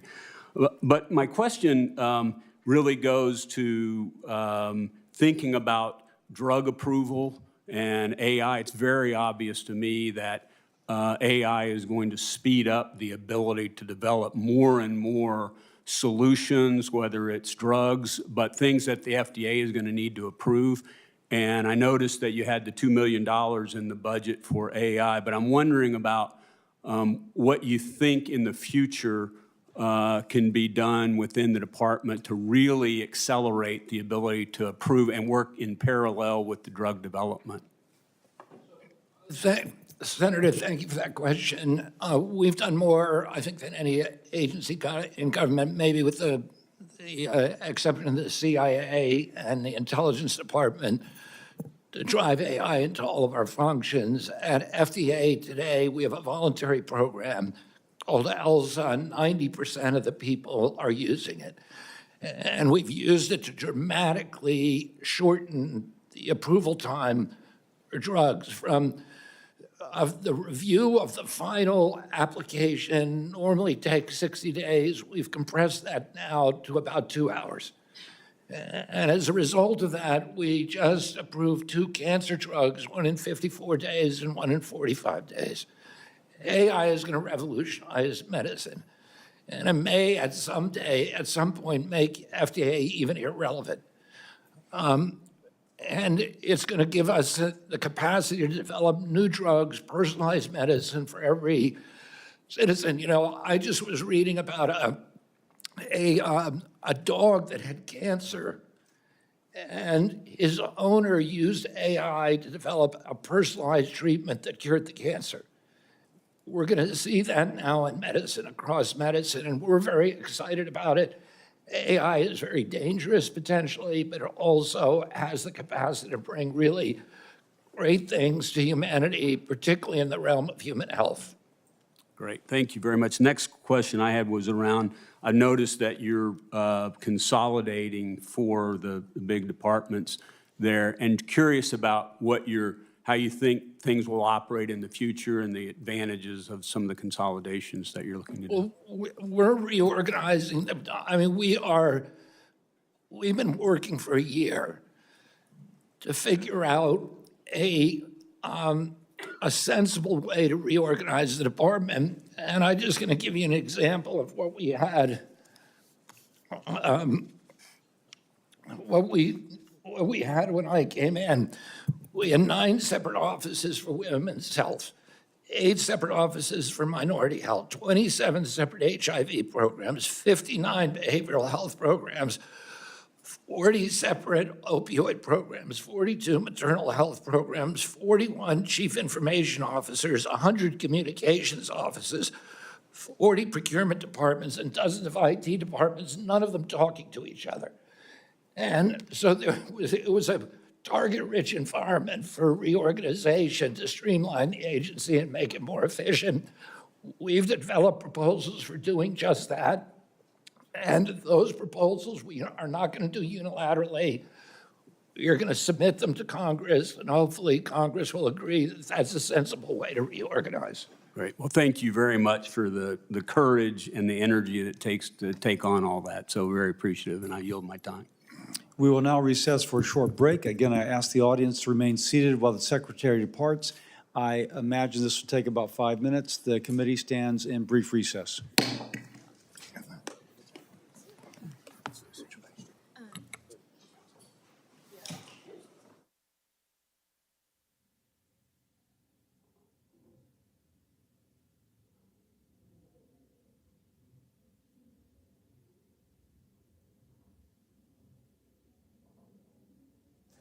The Senate Committee on Health, Education, Labor, and Pensions will please come to order. Secretary Kennedy, thank you for coming before the committee. I've been traveling my state a lot, and affordability, whether it's gasoline, groceries, or health care, is top of mind. And when patients speak to me how expensive their prescription drugs are, it resonates with them when I say, wait a minute, there's middlemen jacking up the price for their own profitability. My constituents, patients get that, and they want help. I'll go back to my experience practicing medicine. If the patient has the power, if the patient is the reason for the care and not an excuse for the bill, then prices tend to come down. The question is, how do we achieve that? I believe the president is focused on this, and Mr. Secretary, I think you believe this as well. So I look forward to hearing how this administration's proposed budget makes the patient the one in charge. Now, there's some common sense things we can do. How can we get life-saving drugs to patients faster and cheaper? Last week, the Health Committee held a hearing on increasing access to generic and biosimilar drugs, which cost less and allow patients to keep more money in their pockets while still having access to the medicines they need. Another thing that can lower costs is getting new drugs onto market more rapidly. In February, I released a report as to how to do that, getting faster treatments, which lowers R&D costs that contribute to the research and development costs that if they're higher, they contribute to higher prices while maintaining the gold standard for safety and effectiveness. Many of the ideas discussed in my report and by our witnesses at the hearing last week for both new treatments and generics were included in policies that the administration has proposed in this year's budget, and this is something that we can work on together. There are other ways to make health insurance and health care more affordable. Last week, I released the MVP agenda, Money and Value for Patients, MVP, to build upon President Trump's efforts to give money to patients rather than insurance companies to use for their out-of-pocket cost. If paired with price transparency, the patient can shop for the most affordable health care, eliminating unnecessary bureaucracy and eliminating profit that doesn't flow to patients, but flows to entities that pad cost in the system for their own benefit. And that price transparency bill is a bipartisan bill by members of this committee. While we speak of affordability, let's just recognize that if we don't come up with treatments and cures for things like Alzheimer's and dementia and cancer, then the boomer generation could bankrupt our country for the cost of care for these conditions. And the way to address that is to invest heavily in science and to use that investment effectively. I would argue that includes taking the resources of the NIH and making them more accessible to researchers at a wide variety of universities, so that it is the collective brainpower across our nation and not just the brainpower at a few concentrated institutions or cities. I credit Dr. Bhattacharya, who came before our committee and was very encouraging regarding his understanding of these issues. Lastly, standing up for patients includes standing up for the most vulnerable.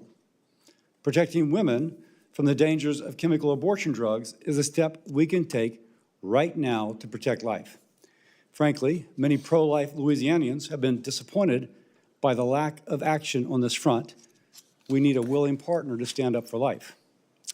Mr. Secretary, you have said that every abortion is a strategy. I would say it's time to stop stalling on the safety study for abortion drugs. It's time to reinstate the in-person safeguards protecting women from abuse and coercion. I will note there are criminal charges against a mother in Louisiana, and in other jurisdictions, I'm told boyfriends, coercing or tricking a pregnant person into taking these pills. All this would be eliminated with the restoration of the in-person requirement. By the way, this is public record. The young victim was Rosalie Markozich. So, and there is a prosecution of the person that gave. If there was an in-person requirement reinstated by this administration, the doctor would have said, "Do you want this pill?" And she said, "No, I want my baby." And instead, she was coerced, and that's the tragedy that has resulted. Secretary Kennedy, there's so much this committee and the President's administration can accomplish. People in Louisiana are struggling. They expect Congress and the administration to do our part as they do their part. Let's meet the moment. Thank you again, Mr. Secretary, for coming to discuss the proposed HHS budget. And with that, I recognize Senator Sanders for his opening statement. Thank you very much, Mr. Chairman. Good to see you again, Secretary Kennedy. Let me just respond to the chairman. A strong majority of the American people believe that it is women who have the right to control their own lives, not government. And I happen to believe that is where we should be going as a nation. That's a choice of women, not the government. It is no secret that the American healthcare system is broken. Every place I go, when I speak, I ask people to raise their hands. Conservative areas, progressive areas, people understand that there is something fundamentally wrong when we are spending twice as much per capita on healthcare as the people of any other nation, and yet 85 million Americans are uninsured or underinsured. We pay the highest prices in the world for prescription drugs. Our life expectancy is... Senator Hickenlooper. Thank you. And I want to, Mr. Chair, I'd like to ask unanimous consent to enter into the record a letter signed by 155 pediatricians in Colorado from all parts of the state expressing their grave concerns about the vaccine hesitancy and the implications that has on future health of Colorado kids. Without objection. So, Secretary Kennedy, measles cases are increasing. I know that it's been raised many times. We've seen in Colorado this year, 18 times the number of measles cases that we used to see. All but one this year were unvaccinated individuals, and that one only got one shot instead of the two. Between February and March of this year, state and local public health officials in Colorado spent nearly $500,000 to respond to 10 measles cases impacting 2 schools in Broomfield. And I thought I'd just go through that in Adams County. Responding to an outbreak of only 5 cases required approximately 40 caseworkers and contact tracers working 14 hours a day because there's a huge sense of urgency here, 7 days a week for more than 2 weeks. The workers had to contact more than 600 people that may have been exposed, and these contact workers interviewed 284 people by phone. Public health workers had to access every single contact for immunization status. They had to ask, had you been vaccinated? And they needed to, those who hadn't been vaccinated needed to be quarantined for 21 days at additional expense I'm not including here. They had to prioritize, obviously, for infants under 1. You look at the outbreaks that we're seeing in 2025, we had 48 outbreaks across 45 states. 2026, we had 19 outbreaks across 33 states. I think this work, the contact tracing, keeping people isolated, it's very onerous to local governments. And President Trump's cuts to public health funding and healthcare coverage and research mean that there isn't any money left. So I think that we have to ask, where is the money going to come from to clean up all that cost to local government? As a former mayor, that's something that concerns me. The healthcare system overall has seen about roughly $1 trillion in cuts. Just the budget next year shows further cuts. So how do you suggest us that the local governments and state governments, build back and find those resources? Senator, we've lost, I think, 3 Americans to measles in 20 years. We lose 2 million Americans to chronic disease every year. Do you know what the cost of that is? $4.3 trillion a year. I totally get it. I think we do 2 things at once, so I'm not sure those are mutually. Of course, we need to do 2 things at once, but we also need to do kind of adequate risk assessments. The big enemy of our country is chronic disease. It's killing 3 million of us a year. It's bankrupting our country.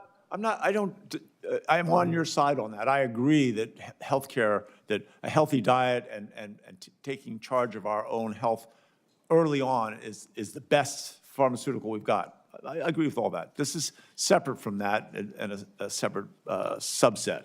I'm also partial to mRNA vaccines, especially. Recently, I'm sure you've seen the news that it's a promising pathway for people or patients with pancreatic cancer. As you know, pancreatic cancer is one of the great killers, one of the deadliest forms of cancer. Less than 13% of the patients with pancreatic cancer last over 5 years. The patients in this trial with mRNA are still alive 6 years later, right? So, less than 13% survive beyond 5 years. In this trial, they're all alive after 6 years later.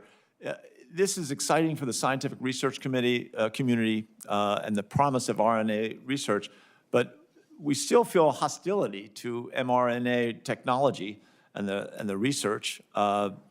the termination of 22 projects worth $500 million that had focused on mRNA. In your announcement of canceling the projects, you quoted that HHS would shift towards safer, broader vaccine platforms. But again, when you're looking at cancer and canceling projects that are so promising for these certain types of cancer, aren't you worried about throwing the baby out with the bathwater? Senator, I've authorized $500 million now for cancer vaccines. Oh, and I think mRNA is a promising technology for cancer vaccines. I terminated the COVID vaccines because they didn't make any sense. COVID is gone, and the mRNA vaccines have a limited efficacy against respiratory illnesses. And if they had a good efficacy, the industry would pay for them. They made $100 billion on the COVID vaccine. Why are we paying for vaccines that they don't believe are going to work? Because we know they're not going to work. mRNA technology is very, very promising in certain areas like pancreatic cancer. Well, I think that I guess I want to make sure we continue to do the research. We are doing The steel gavel is cutting me off, but I want to make sure that we focus on some of that basic research that leads to those breakthroughs in things like RNA vaccines. Thanks. Thank you, Mr. Chairman. Mr. Secretary, good to see you again. Welcome. I want to start by just saying how much I appreciate your efforts to get Big Pharma back on a leash, under control, particularly your efforts to stop direct-to-consumer advertising. I mean, there's just no reason that Big Pharma, in particular, should be getting federal subsidies to do this kind of advertising, which is frequently misleading, bad for consumers. So you and the FDA have been leading on this. I appreciate that. Thank you for that. Let me ask you about something that I'm concerned about. The department recently elected to allow Title X grants to flow to abortion providers for another year. Let me contextualize this and give you an example from my state as to why this concerns me. You're going to see, I think, over my shoulder here, a poster from an actual provider, abortion provider in the state of Missouri. This is an entity called Beacon Health Reproductive Network. They just received about $8 million from a Title X grant. Now, Beacon Health, as you can see here, they do more than just refer for abortions. They also proclaim their support for all bodies. They provide gender-affirming care, including to young people. That's gender transition surgeries. These folks now, who, by the way, went to my state legislature and tried to prevent the legislature from writing in the difference between male and female, defining that in state law. They opposed our ban in the state of Missouri on transgender surgeries for minors. So that's the kind of folks here. They're getting now $8 million in taxpayer funding from the Title X program because of the department's decision. When can you tell me, when are we going to stop funding people like this? I don't think that this kind of entity ought to be getting federal tax money. I agree with you, Senator. And, we paused those grants. These are 5-year grants. We paused them. There's a year left on them. And we looked at the litigation risk, and OGC advised us that it was very, very high.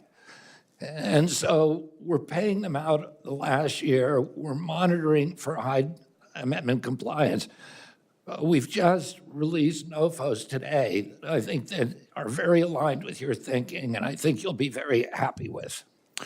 What about the Protect Life rule, Mr. Secretary, writing that back into regulations that would prevent going forward, any federal tax dollars from flowing to an abortion provider or an abortion referrer? I mean, are you still pursuing that? You mean outside of the Hyde Amendment's reach? Yes, yeah. But for instance, I'm happy to work with you on that. Okay, good. I think that's important. I think that we should not be funding entities like this. And, personally, I think a litigation risk, I'd rather take the risk in litigation than subject children in my state to transgender care funded by federal taxpayer dollars. So I appreciate you working on this. I think if you look at the new NOFOs, you'll be very happy. Good. On a different subject, there are currently in the state of Missouri something like 60 data centers. We have many, many more that want to come into the state. I think there are 4,000 data centers currently being built in the United States. Over 3,000 are already in operation. When I go home now, I get asked all the time by people who are big MAHA people. I get asked constantly about the health risks around these data centers. And I honestly don't know what to tell them because I don't know what the science is. But I just want to rehearse this for you. I'm going to show you a picture of a data center. This is in North Kansas City. I mean, these are massive. This is going to consume, I think it's 700 megawatts of power. That's enough for 300,000 homes in 1 year. But I get asked constantly things about electromagnetic fields. You know, this is like having these data centers, like having multiple high voltage transformers all located in one place. Is that an increased cancer risk? I have people in my state who worry that it is, who are now living next to these data centers. They worry about decibel levels, causing things like headaches, migraines, vertigo, other neurological disorders. My question to you is this something that HHS will study to look at the potential health effects here so we can get a handle on what is a health risk, what's really not a health risk, so that we know what we're dealing with when we're talking about thousands and thousands and thousands of these being built, not just in my state, all over the country? Yes, sir, and I just want to say that I've litigated on this issue. We produced over 10,000 studies for the Court of Appeals, and I won the case to get FTC to redo its regulations on EMFs. And you're right, there's a range of injuries that are very, very well documented. They're neurological, very, very grave neurological injuries, cancer risk, and then just making the blood-brain barrier permeable so more toxins can get into the brain. The risks to me are horrendous, and but we are. I've asked both ARPA and the Surgeon General's office to either do meta reviews or to do base studies on this issue so that we can better inform the American public. Good. Thank you very much. Thank you, Mr. Chairman. Senator Kim. Thank you, Chairman. Secretary Kennedy, thanks for coming out here today. I just wanted to start by asking, are you familiar with the Limb Loss Resource Center? Limb Loss? Limb Loss Resource Center. Are you familiar with this? Remind me what it is. So this is really important. It's the only federally funded resource center dedicated to providing reliable information, support, and assistance to individuals with limb loss as well as limb difference. It doesn't ring a bell? With individuals with limb loss? Oh, limb loss, okay. Yeah. Have you heard of this before? No, I have not. I just raised this with you because you are proposing to eliminate it. And I wanted to ask you why. Well, I'm happy to talk to you about it. You know, we've been asked to make cuts across the department of 12%, and, you know, nobody, I don't think Russ Vought wants to cut our department. Nobody in our department wants to cut it. We have a $39 trillion debt, and it may be maybe there was a conclusion that these were duplicative services. I don't know. I'm happy to talk to you in your office. Look, here's what I'll raise is, you know, I heard from a disability leader who used this center for resources when they needed help. You know, this budget that you're proposing zeroes out the dedicated funding for this. I also heard from a constituent, Darren, whose wife slipped while exiting a stair lift, becoming paralyzed. They relied on support from something called the Paralysis Resource Center, which is also being eliminated under this budget that you're proposing. And I'll just read through. So the Paralysis Resource Center, Limb Loss Resource Center, voting access for people with disabilities, University Centers for Excellence in Developmental Disabilities, the Developmental Disabilities Projects of National Significance, 5 projects there that right now are slated for elimination of dedicated funding. Can you tell me what these programs have in common? It sounds like they're programs that treat disabilities. Yes, right. And I worry about that immensely because right now more than ever, I mean, these families that I'm talking to, you know, they are struggling so much. I mean, I cannot imagine, you know, what some of them are going through.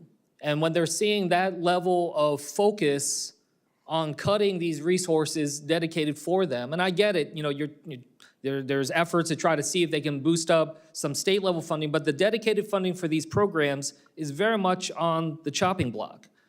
And I guess I just wanted to ask you, would you reconsider funding for these programs? Happy to talk to your office about that. The other thing I wanted to ask you, because it raises, again, these are all programs that are focused on disability, and it worries me that there's not a prioritization of supporting the disability community and Americans with disability.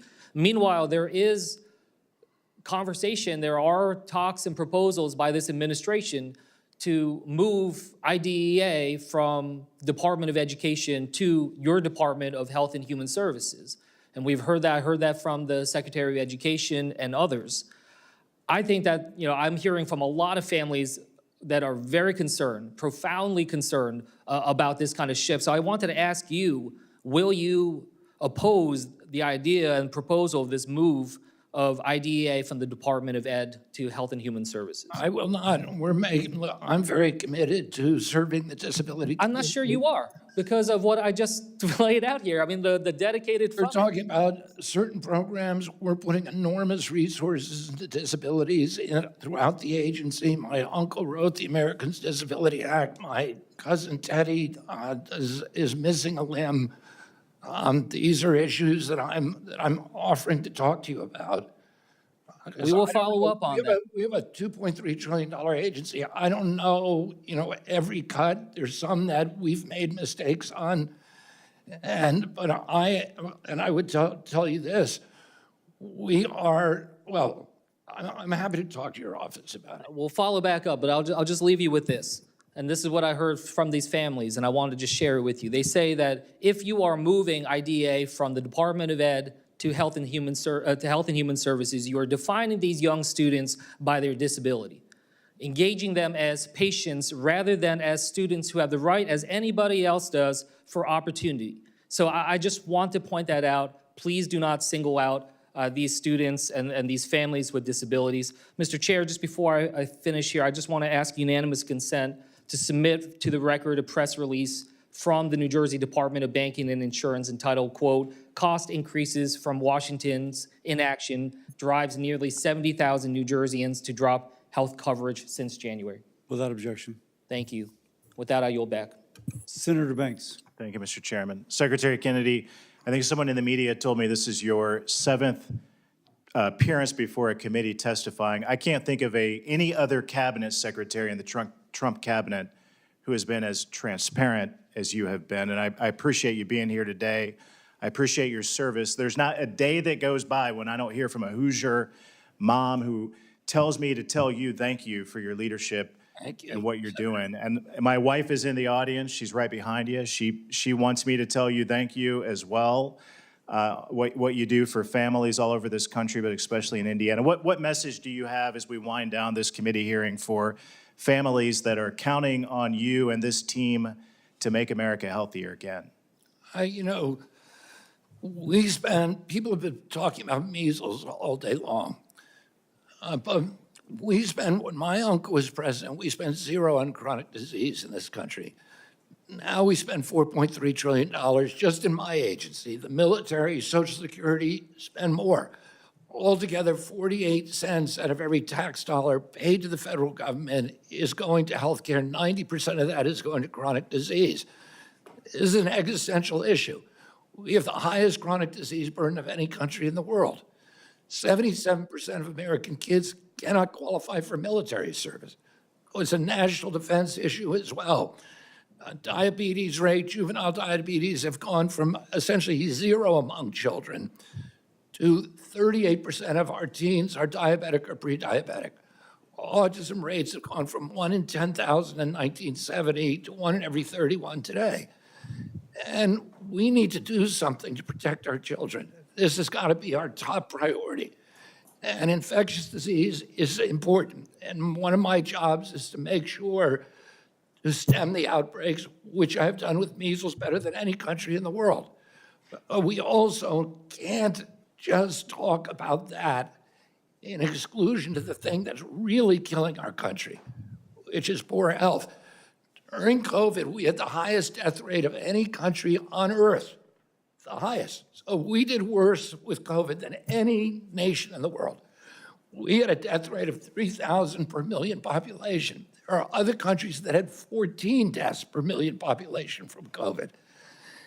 And when you ask CDC, why did all these people die from COVID, Americans more than anybody else, they say it's because of our chronic disease epidemic. The average American who died had 3.8 chronic diseases. This was not an infectious disease that was killing healthy people. It was killing sick people. So the connection between chronic disease and infectious disease is there for everybody to see, but everybody ignores it. Every Democrat in this committee, all they wanted to do was talk about measles. And none of them, for years, they've talked about trying to reform the food. I'm doing it now. And they're doing everything in their power to impede me from doing it.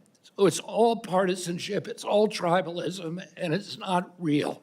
It's crazy. I listen to their questions over and over again, and you've made so much progress, yet the Democrats have tried to obstruct everything that you just talked about trying to do to make this country healthier. I think it's totally shameful. And there are so many things that we have yet in the time that we have left with you as Secretary and President Trump in the White House, things to get done. And one thing that you and I have talked a lot about before is what China has done to dominate the pharmaceutical industry. And last year, 42% of clinical drug trials were conducted in China. It used to be 100% of them that were conducted in the United States.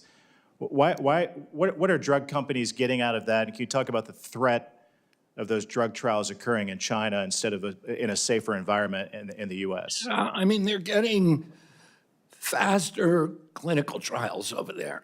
And because we have a system that was designed, that typically a drug from conception to commercialization, because of the regulatory process, takes 15 years. And we can't afford to do that anymore. And Senator, one of the things— Is it true that they're less safe? Obviously, they're less safe. No, they're less safe. They're also breaking all kinds of ethical rules. They're, shanghaiing minority groups in China to participate in trials that they don't want to participate in. We're now doing inspections over there to catch that. More importantly, we need to compress the time from concept to commercialization in this country. And we have a bill we're going to put before Congress to try to compress the phase 1 trial and actually make it all a seamless phase 1, phase 2, phase 3, and that's going to help us. So I appreciate— We want to work with you on that. Thank you for your leadership, Mr. Secretary. Thank you, Senator Banks. Again, speaking as a physician, I will say I looked up the McKinley articles. There was 3.5 million cases of measles per year before the vaccine came along, and about 550 deaths. And then the vaccine took those to less than 100 and like 0 deaths. So the efficacy of the Macaulay paper was written before, for events before 1950, which is before the vaccine came out. But then the vaccine came out, and that's when cases went from 3.5 million down to near 0, and deaths went to 0 from 550 a year. So a tremendous impact of the vaccination. Senator Brooks. Thank you so much, Mr. Chair. Good afternoon, Secretary. You're familiar with Aaron Siri, correct? Yes, I am. Okay, that's because he served both as your lawyer in your personal capacity, and he's a lawyer for an anti-vaccine group as well. Is Mr. Siri on the federal government payroll? No, he is not. No, he's not. Okay, so that I find that interesting because he is apparently having a really outsized influence on you. And in fact, according to her testimony, Dr. Monterez last August said that during a very contentious argument with you or conversation that you told her to talk to Mr. Siri so that she could fall in line with his vaccine policies. You let him present to your now illegal and discredited vaccination committee. And then this month, you signed an updated charter for the Advisory Committee on Immunization Practices to focus on vaccine risk after Aaron Siri urged you to do so. So, despite him not being on the government payroll, it looks like he is clearly, for you, he's a top advisor in your agency. Now, last month, Mr. Siri threatened to sue you if you didn't add hundreds of health conditions to the vaccine injury compensation programs And, you know, and just like that, you remove members of the Advisory Commission on Childhood Vaccinations to pave the way for changes. So I just have to ask you, Mr. Secretary, who is running this department? Is Aaron Siri running the department? Are you running the department? Oh, ASIP has nothing to do with the vaccine court, nothing. Oh. No, just the questions, is he running the department? Are you running the department? This Aaron Siri guy has a huge, apparently, influence. Yeah, you're just filled with mischaracterizations. If you want to ask me about something, I will. But Well, let me just ask you this, and so Mr. Siri. you're going to talk and you're going to grandstand, but you're not going to get at the Well, truth. Mr. Siri is actually, he's gone public with the whole thing now. He's on X, and he said, you know, that he's actually trying to pressure you to immediately change your vaccine policies. In fact, he wrote on X, "I have no doubt RFK Jr., this is his quote, wants to update the table, and the only reason that he wouldn't is because the White House won't let him." So is the White House preventing you from updating the VSIP table? Aaron Siri is an American citizen. He has a right to say what he wants. He does, but I'm just asking you, is the White House preventing you from updating this? Is Mr. Siri correct about that? Updating the vaccine? Table. No, they are not. Okay. Now, regarding the new CDC director nominee, part of the new team that you said would revolutionize the CDC, Mr. Siri said that the pick will likely be a disaster, and has said the only thing that Schwartz will likely restore is the CDC to business as usual. He said that this is his quote, "Left to your own devices, you wouldn't have even chosen her," and that she is, and I quote Mr. Siri here, "the queen of mandating vaccines." So is Aaron Siri wrong about this new nominee, or is the president? Well, I guess Aaron Siri doesn't have much influence on me after all, does he? So you can't have it both ways of saying he has an outside influence on our department. Oh, is he At right? the I'm same just asking time, a question. He's suing me and criticizing me for something that for a policy that I've made that he doesn't like. So does he have an outside influence or not? Well, he said, you're arguing out of let me go both to my sides of next your question. mouth. Mr. Secretary, my next question. Now, you've had some trouble with the truth. I've seen it myself during your appearances before Congress. And as we all saw clearly during your exchange last week with Congresswoman Sewell, can you admit today that you said every Black kid can get reparented on a wellness farm? Can you admit that you said that? Can get reparented on a wellness Well, let me read exactly what you said. You said every Black kid is now just standard, put on Adderall, on SSRIs, benzos, which are known to induce violence, and those kids are going to have a chance to go somewhere and get reparented, to live in a community where there'll be no cell phones, no screens. You know, you claimed, in fact, you went on to say, actually the whole transcript was even worse. You said that if you could, you would send, quote, every Black kid, again, your words, not mine, to go live on farms and work. Is that your? I would have to hear that recording because Well, I have the recording. I have no memory of saying anything like that. Yeah, well, I actually have the recording that I can give to you, but it is absolutely what you said. And if you want me to play it, I can play But it. if you ask me what my opinion is, I do not believe that every Black kid should be reparented on a wellness farm or whatever, and I have never believed that. Well, you said it, sir. I have the video here. In fact, I'm you're telling you, I don't believe it. That's not my vision for our country. Well, or I'm for the glad Black because it was community. ignorant to say, it was dangerous, and it was irresponsible. Well, if I said it, I apologize, but I'd have to see the transcript. Senator Markey.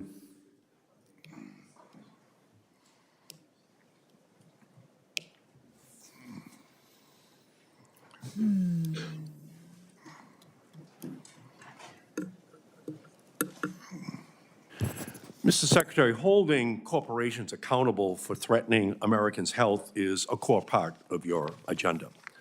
Glyphosate, the main ingredient in pesticides such as Roundup made by Monsanto, is harmful to human health.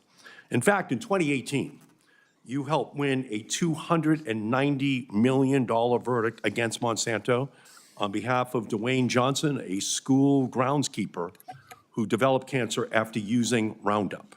Afterwards, you said, quote, "The jury found Monsanto knew what they were doing was wrong and doing it with reckless disregard for human health."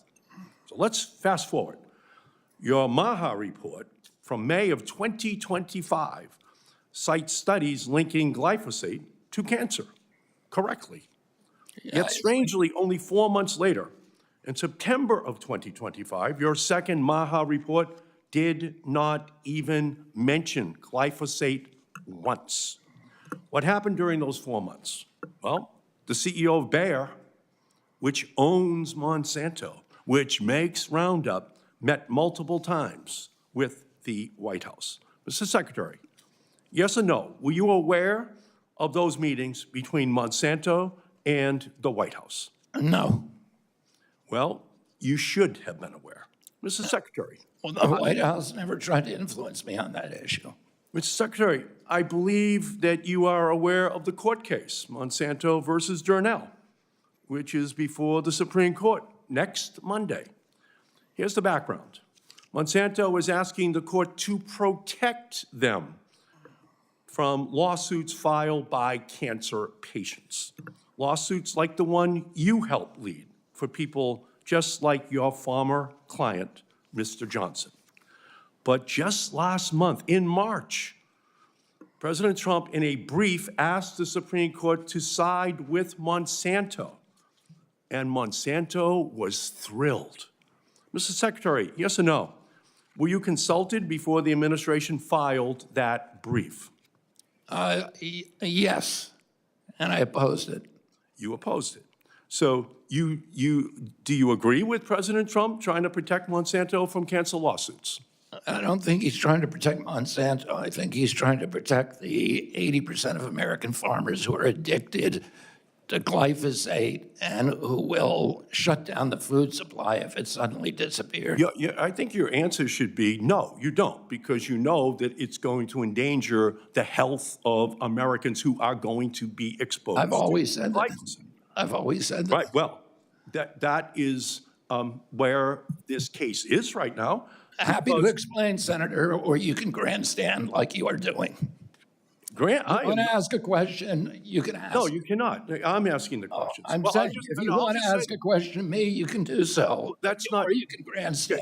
Mr. Secretary, in 2020, you said, quote, in my life, you said in 2020, if my life were a Superman comic, Monsanto would be Lex Luthor because I feel like I've been struggling against it my whole life. And in that same interview in 2020, you even recounted that President Trump, during the trial in 2020, sent a message to Monsanto leadership saying, we have got your back. Mr. Secretary, will you tell President Trump that he is wrong to have Monsanto's back instead of the backs of the American people? I've already expressed my disagreement to the president about this issue. Mr. Secretary, despite the decades that you have spent shouting that glyphosate and Monsanto are killing Americans, this is the first that we've heard because you've been silent with regard to Trump now shielding it. I have not been silent. You're mistaken. Well, I can't find any evidence that you have said that the president is wrong. I said publicly just now, and I said it in hearings all week, and I said it before publicly. Well, from my perspective, this is like a pivotal moment where it just seems to me that the only immunization you now support is helping, through your silence, to immunize Monsanto from accountability. This is a major battle that should be going on inside the administration, and thus far, you have been silent. And it's your job. I have not been silent. Well, it's your job as a member of the president's cabinet to speak up on behalf of Americans' health.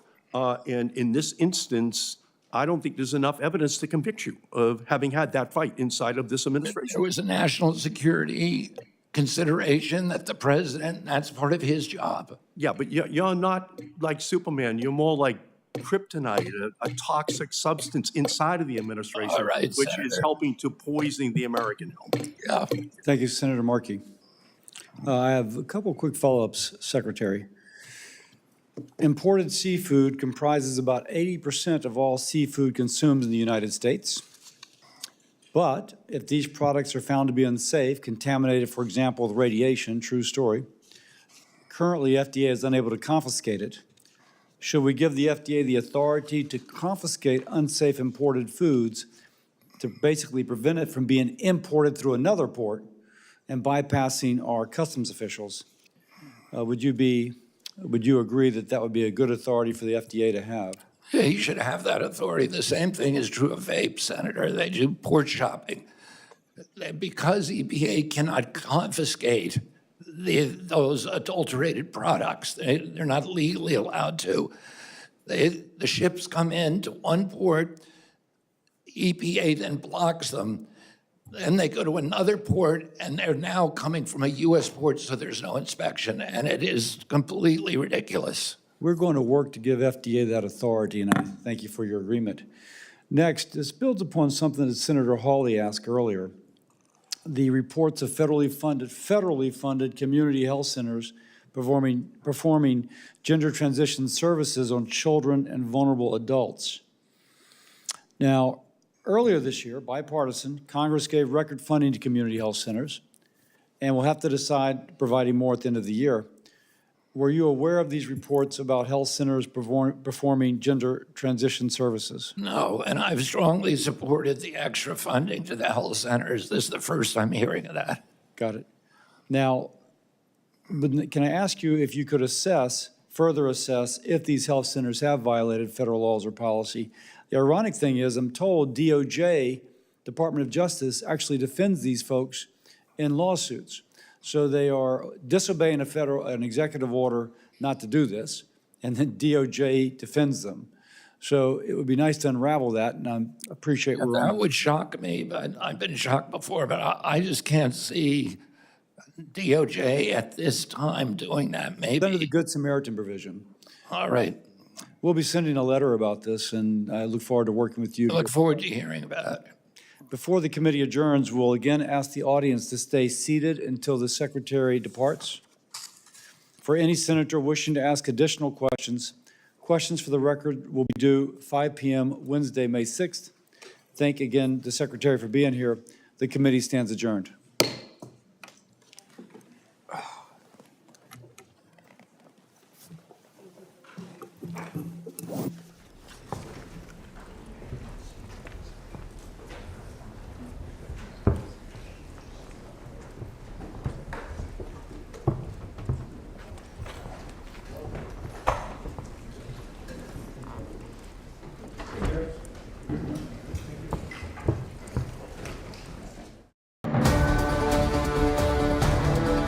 You're watching C-SPAN 3, Democracy Unfiltered. C-SPAN brings you Democracy Unfiltered in real time. Democracy doesn't take sides, neither does C-SPAN.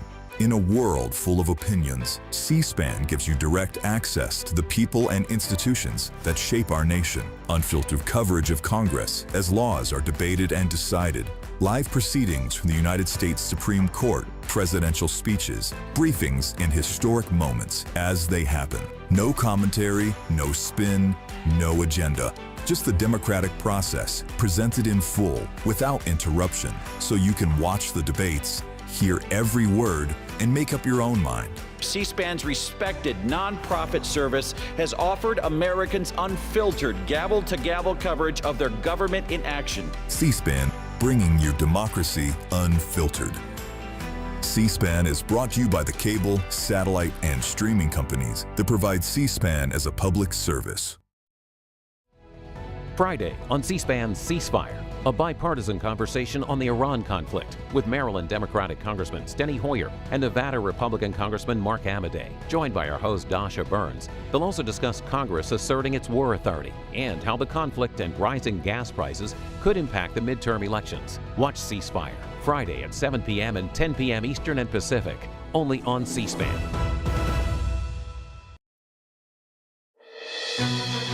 Join C-SPAN this Saturday at 7 p.m. Eastern for Washington's premier black tie event, the White House Correspondents' Dinner. Watch live coverage from the Washington Hilton featuring red carpet arrivals of top journalists, political leaders, and celebrities. This year's featured entertainer is renowned mentalist Bose Perlman, and President Donald Trump is expected to make his first appearance as president. The White House Correspondents' Dinner, live this Saturday at 7 p.m. Eastern on C-SPAN, C-SPAN Now, our free mobile app, or online at cspan.org. New York City Mayor Zohran Mamdani spoke to reporters on Earth Day, highlighting the city's sustainability agenda and ongoing clean energy projects. This is a little under 30 minutes.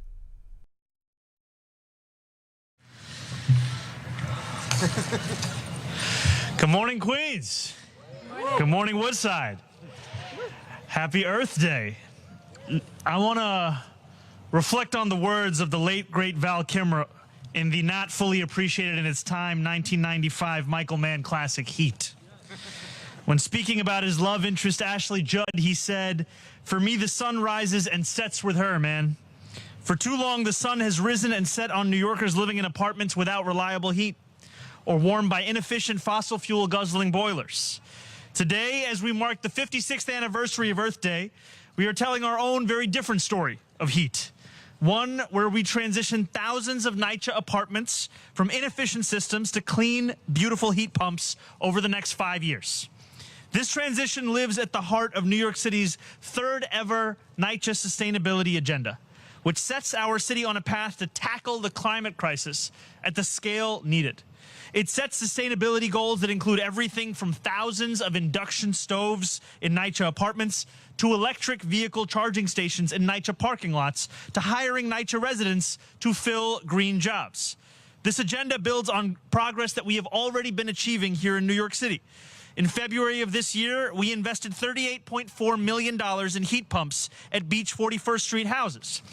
And we did so in large part because of the success we saw in the investment of heat pumps right here at Woodside houses. And so that is what this is about, is seeing what works in this city and then building on it so that more and more New Yorkers can benefit from it. It was a pleasure to be there with so many of the same people that we stand with today. And we know that our solar electric generating system tax abatement also just hit a major milestone for this year. 4,000 people benefiting and $20 million in exemptions. Reports on Local Law 97, which mandates buildings larger than 25,000 square feet, that they must meet strict greenhouse gas limits, shows that 93% of buildings are filing as they should. Building a cleaner, greener New York City and better serving NYCHA residents are not mutually exclusive goals. We can show the world that meeting climate goals, addressing affordability, and connecting New Yorkers to jobs are all part of the same larger fight for dignity. I am reminded often of Rachel Carson's words in Silent Spring. Man is part of nature, and his war against nature is inevitably a war against himself. This Earth Day, let us recommit to living in peaceful harmony with nature. Thank you, and happy Earth Day. Now with that, I'm going to pass it over to our NYCHA CEO, Lisa Bova-Hyatt. Happy Earth Day, everyone, and welcome to Woodside Houses. I'd like to thank Resident Association President Thomasine Reyes and the entire Woodside community, including our hardworking property management staff, for hosting us today. Woo. Yay. I also have to give a shout out to our incredible sustainability team because we wouldn't be here today without them as well. Thank you to Mayor Mamdani and his administration for supporting the authority's incredibly important work to improve NYCHA residents' quality of life while also making positive impacts for our entire city.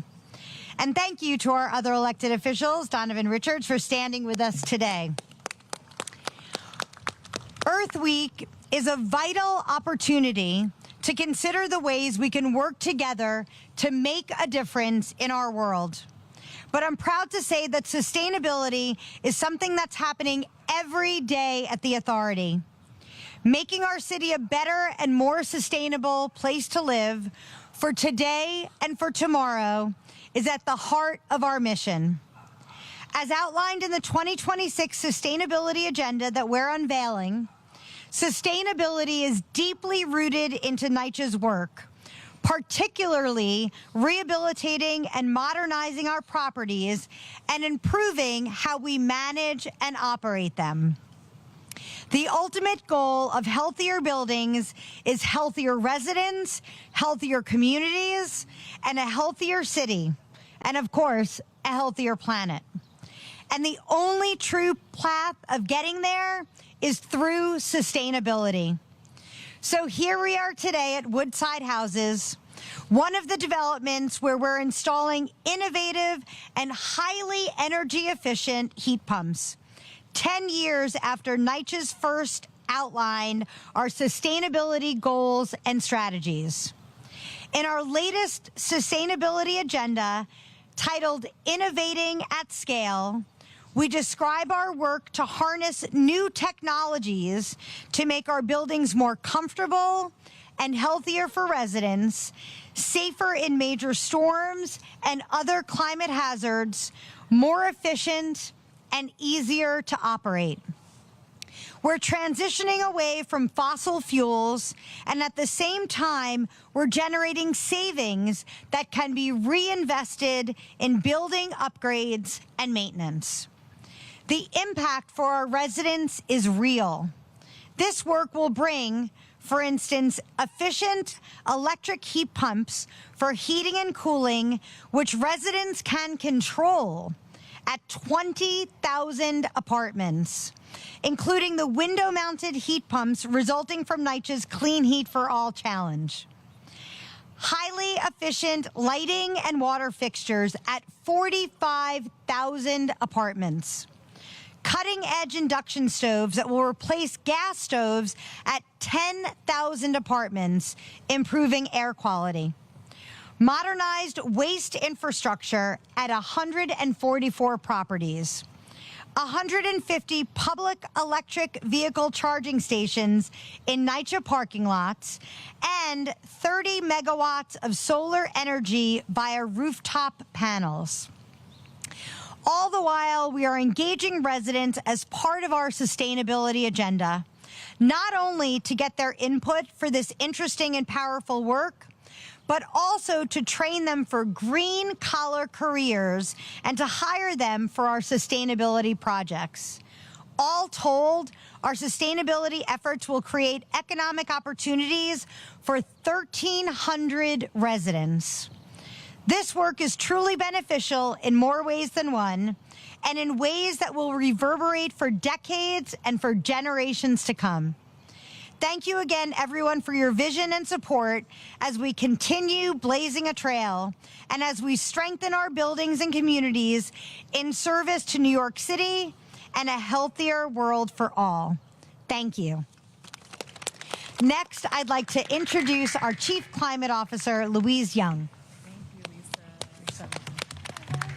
Good morning and happy Earth Day. And thank you so much for having us here at Woodside Houses. I want to have a special thank you to Borough President Donovan Richards, Councilmember Julie Wan, then DOB Commissioner Ahmed Tigani, and Woodside Houses TA President Tammy Reyes. And thank you to our partners at NYSERDA and the New York Power Authority and representatives of the Citywide Council of Presidents. I am Louise Young, the Chief Climate Officer and the head of the Mayor's Office of Climate and Environmental Justice. And I'm really excited to celebrate this administration's first Earth Day here with you all. We spend 90% of our time inside buildings. They are the offices where many of us go to work every day. They are the schools where we learn, and above all, they are the homes where we build families. They are the places where we build homes with our loved ones. We also know that buildings contribute 70% of the city's greenhouse gas emissions. Climate solutions like heat pumps, rooftop solar, and energy-efficient upgrades can help us lower our emissions and lower our energy bills. For far too long, NYCHA residents have been the last to receive investments in their buildings, and standing here at Woodside Houses, where the city launched its Clean Heat for All challenge, is not just symbolic. It's an important moment to reaffirm the city's commitment to putting NYCHA at the forefront of climate innovation. Yes. NYCHA's plan to transition 20,000 buildings to clean heating and cooling, install gas-free induction stoves, and install electric vehicle charging won't just tackle emissions, it'll make our apartments healthier and more comfortable for NYCHA residents. And we need more buildings to follow in NYCHA's footsteps. That's why last week our office launched the New York City Accelerator, a new free service that supports co-ops, condos, property managers, and building owners to plan, pay for, and complete sustainability projects. The New York City Accelerator is a one-stop shop to help buildings meet their Local Law 97 emissions targets, scope projects, engage vetted and qualified contractors to carry out the work, and identify every rebate and incentive that you are eligible for so you can make these improvements without breaking the bank. In talking to people across the 5 boroughs about the New York City Accelerator, it's clear that New Yorkers are excited to make improvements to green their buildings, but just want a little bit of technical and financial support to get across the finish line. Through our work, we are on pace to double the number of solar tax abatement benefits that are vital to making clean energy projects more affordable for all buildings across New York City. And of course, there's a lot more work to be done. As the mayor has reminded us throughout the last 100 days, we are committed to making sure that our city services help New Yorkers tackle problems big and small. Tackling the climate crisis is no small feat, and initiatives like these today show all of the ways we are building a greener and healthier New York City today and for generations to come. Thank you.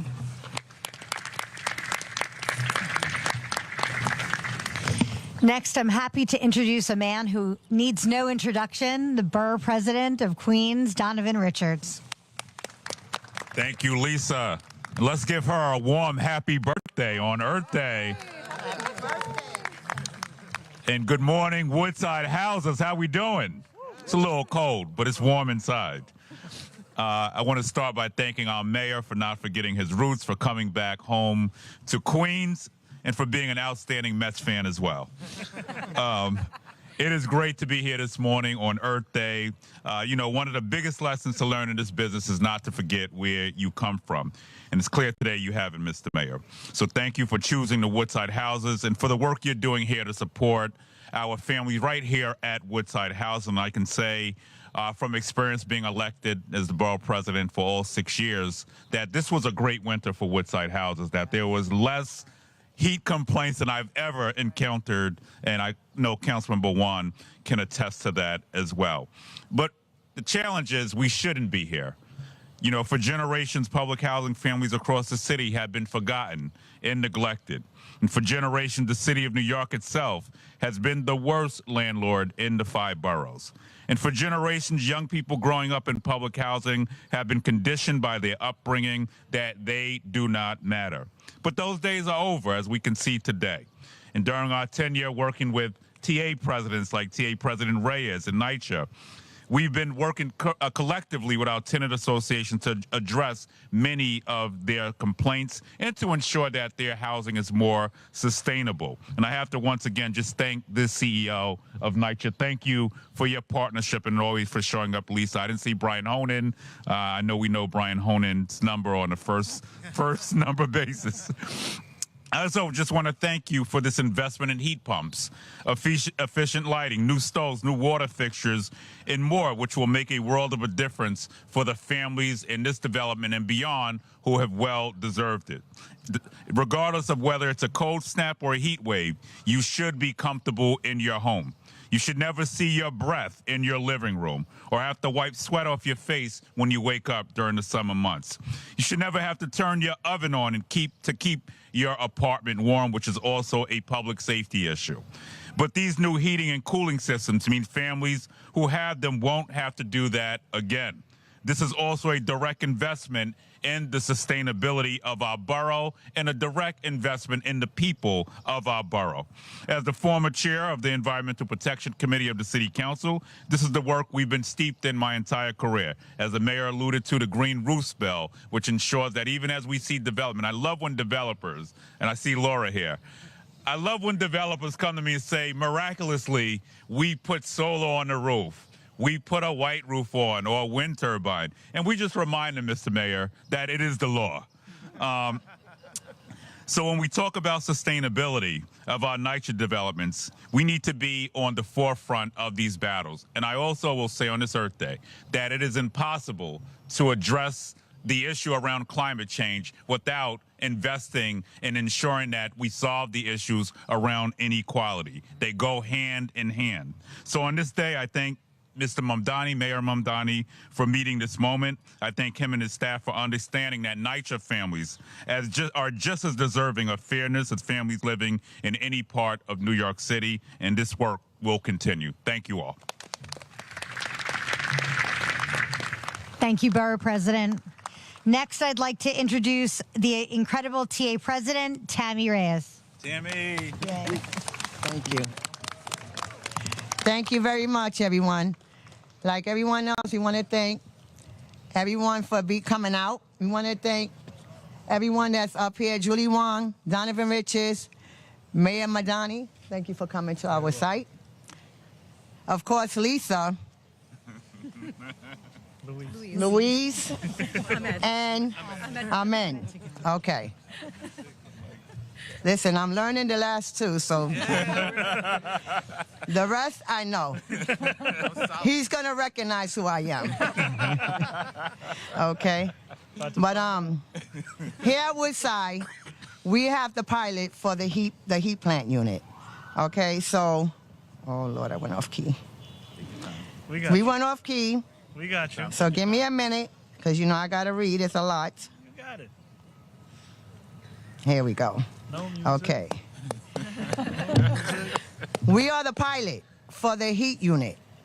And the heat unit is amazing. We have 2.5 buildings that already have it installed. We have it in our office. And when I tell you, it works wonderfully. Okay? And I am excited for every apartment in here to receive these heat units, because now you're going to be having 2 for 1. You will no longer be, let me shut up. You will be having air conditioning and heat unit, okay? And everyone would be pleased. We're gonna get new windows. So we're coming up. Woodside is just gonna get better and better. And with the help of everyone here and the cooperation of the residents letting us in to get the job done, it will be completed on time. What I do wanna say is I thank everyone who is a part of this team for installing. It's a big job. And I definitely went off key, but it's okay because we're talking about the same thing, okay? At the end, we can also go in, we'll see it. For those who do not have this heat unit yet, a lot of y'all came to the office when we do our pantry. A lot of y'all come to the office when we have meetings. And when you come in, one thing you can say is in the summer, you're nice and cool. In the winter, you're nice and warm. And that's thanks to the heat unit, okay? So on that note, I want to pass it over because I'm stuck for words right now. And I'm in front of a lot of people. Excuse me? Everyone is welcome at the pantry so long as they act accordingly. Because when we don't act accordingly, we make a hazardous situation for everyone else. So if I have to bar you, I'm sorry, I have to bar you. But it's all about the way you conduct yourself. That answers your question, Mary? I'll see you as long as you behave. Okay. Thank you very much. This way? We're going to start with on-topic questions and start in just a second here.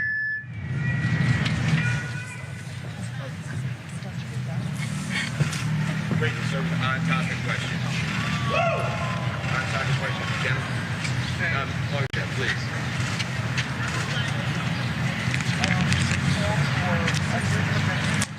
So,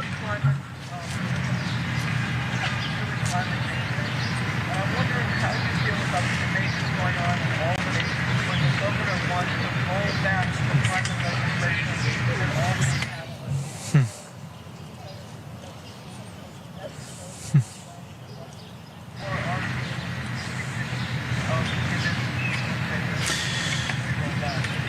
You know, I've been clear on where I stand on the CLCPA, where I stand on fossil fuel infrastructure, and what I think is necessary is that we respond to the climate crisis, frankly, with the urgency that's required. And too often we separate issues of quality of life from the climate crisis when we know that oftentimes they're actually one and the same. When we're talking about the benefit of heat pumps, it's a benefit that so many NYCHA residents are feeling across the many different concerns that they have, alongside the fact that it's ensuring that we're actually tackling the generation of particulates that otherwise would be the case at developments across the city. So today is in many ways a fulfillment of that vision and laying it out, and I've shared the thoughts prior to that. Off-topic questions open.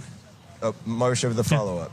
It's not related, but you have a situation where a city councilman, Che Ose, was arrested while defending a constituent from eviction.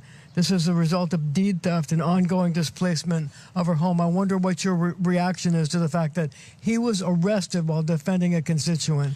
I think first is to say that the council member is rightly passionate about tackling the scourge of deed theft. And he has been someone who has been leading. It's been a pleasure to be working with him alongside the creation of efforts that our administration will be delivering on to combat that same scourge. And I'll follow up on the details of this arrest. I'm sorry? Arrested. Is there anything you can do to help him? We'll follow up on the details of this. Thank you. Melissa? Yeah. Mr. Mayor, have you seen the video? Have you No, seen the video? I haven't seen the yeah, video. you can see that he's, the police are sort of, I don't know if they think he was, I don't know what the situation was, but he ends up on the floor. He's like face down on the floor getting handcuffed. Are you able to comment on? I mean, that's incredibly concerning to hear. And that's exactly something that we're going to follow up on, not just on the nature of this arrest, but also what was the underlying issue that was being protested. I know he's been on the front lines of fighting deed theft. It's especially prevalent in his council district. And I appreciate, frankly, the efforts that he's led in the past on ensuring that this is front of mind for all of us. Katie? Oh, we're on off topic now? Yeah. 2 questions. The first is, I know you've talked about the pied-à-terre tax. That word always trips me up. Do you know the assessed value of Ken Griffin's home? I know that's been a concern. It's the assessed versus the, I didn't know you made a point of going in front of his house. So do you know the assessed value and if he would qualify under that? And then I have a second question. So this is part of the conversations that are being had about how to administer this tax. We are confident that the tax would raise about $500 million on an annual basis. And part of the conversation around the administering of it is also to tackle the long-standing chasm between stated values and assessed values. But you don't know the assessed value? Not offhand, I can't tell you the assessed value of that individual home. So my second question is about the 15-year-old Jaden Pierre who was shot and killed in Roy Wilkins Park. I know there's been a person of interest identified, but there is some criticism from the community. You hadn't spoken about it. I don't know if you've reached out to anyone in the community or his family after he was killed, and if you have any concerns, or I don't know if that your new Department of Public Safety would address particularly teen violence, or what are the circumstances of his murder? So I shared my thoughts on this the other evening, where I spoke about the fact that this was heartbreaking. And it was heartbreaking not just for what it means for his family and his friends. I know it was also heartbreaking for so many New Yorkers to watch this video and see others simply witness what unfolded, as opposed to step up to address it. And that is also our responsibility as a city government. I know that I have full confidence in the NYPD's abilities to hold the individual responsible accountable. We're also setting up a time to meet with the family. I don't have the exact time as yet, but that's a conversation that's been ongoing. Off topic. And I'll just say one other thing is this has been devastating as well for the larger school community of which Jaden was a part of. And I know that our New York City public school system has been providing grief counselors at the school for not just students, but also for teachers and for staff. Great. Please. Hello. There's an ongoing hunger strike outside City Hall over the 24-hour home care shift ban bill, led by workers you previously supported as an assembly member. The bill now appears to be stalled in the council. Have you spoken with the speaker or the governor about it? And is there a version of the legislation you would support? How do you see this being resolved? I think ultimately it's a decision for the council to make which legislation they bring forward for a vote and then how they vote on that legislation. I've been clear, however, that I'm someone who has long been supportive of the struggle of home care workers, many of whom are disproportionately immigrant women. And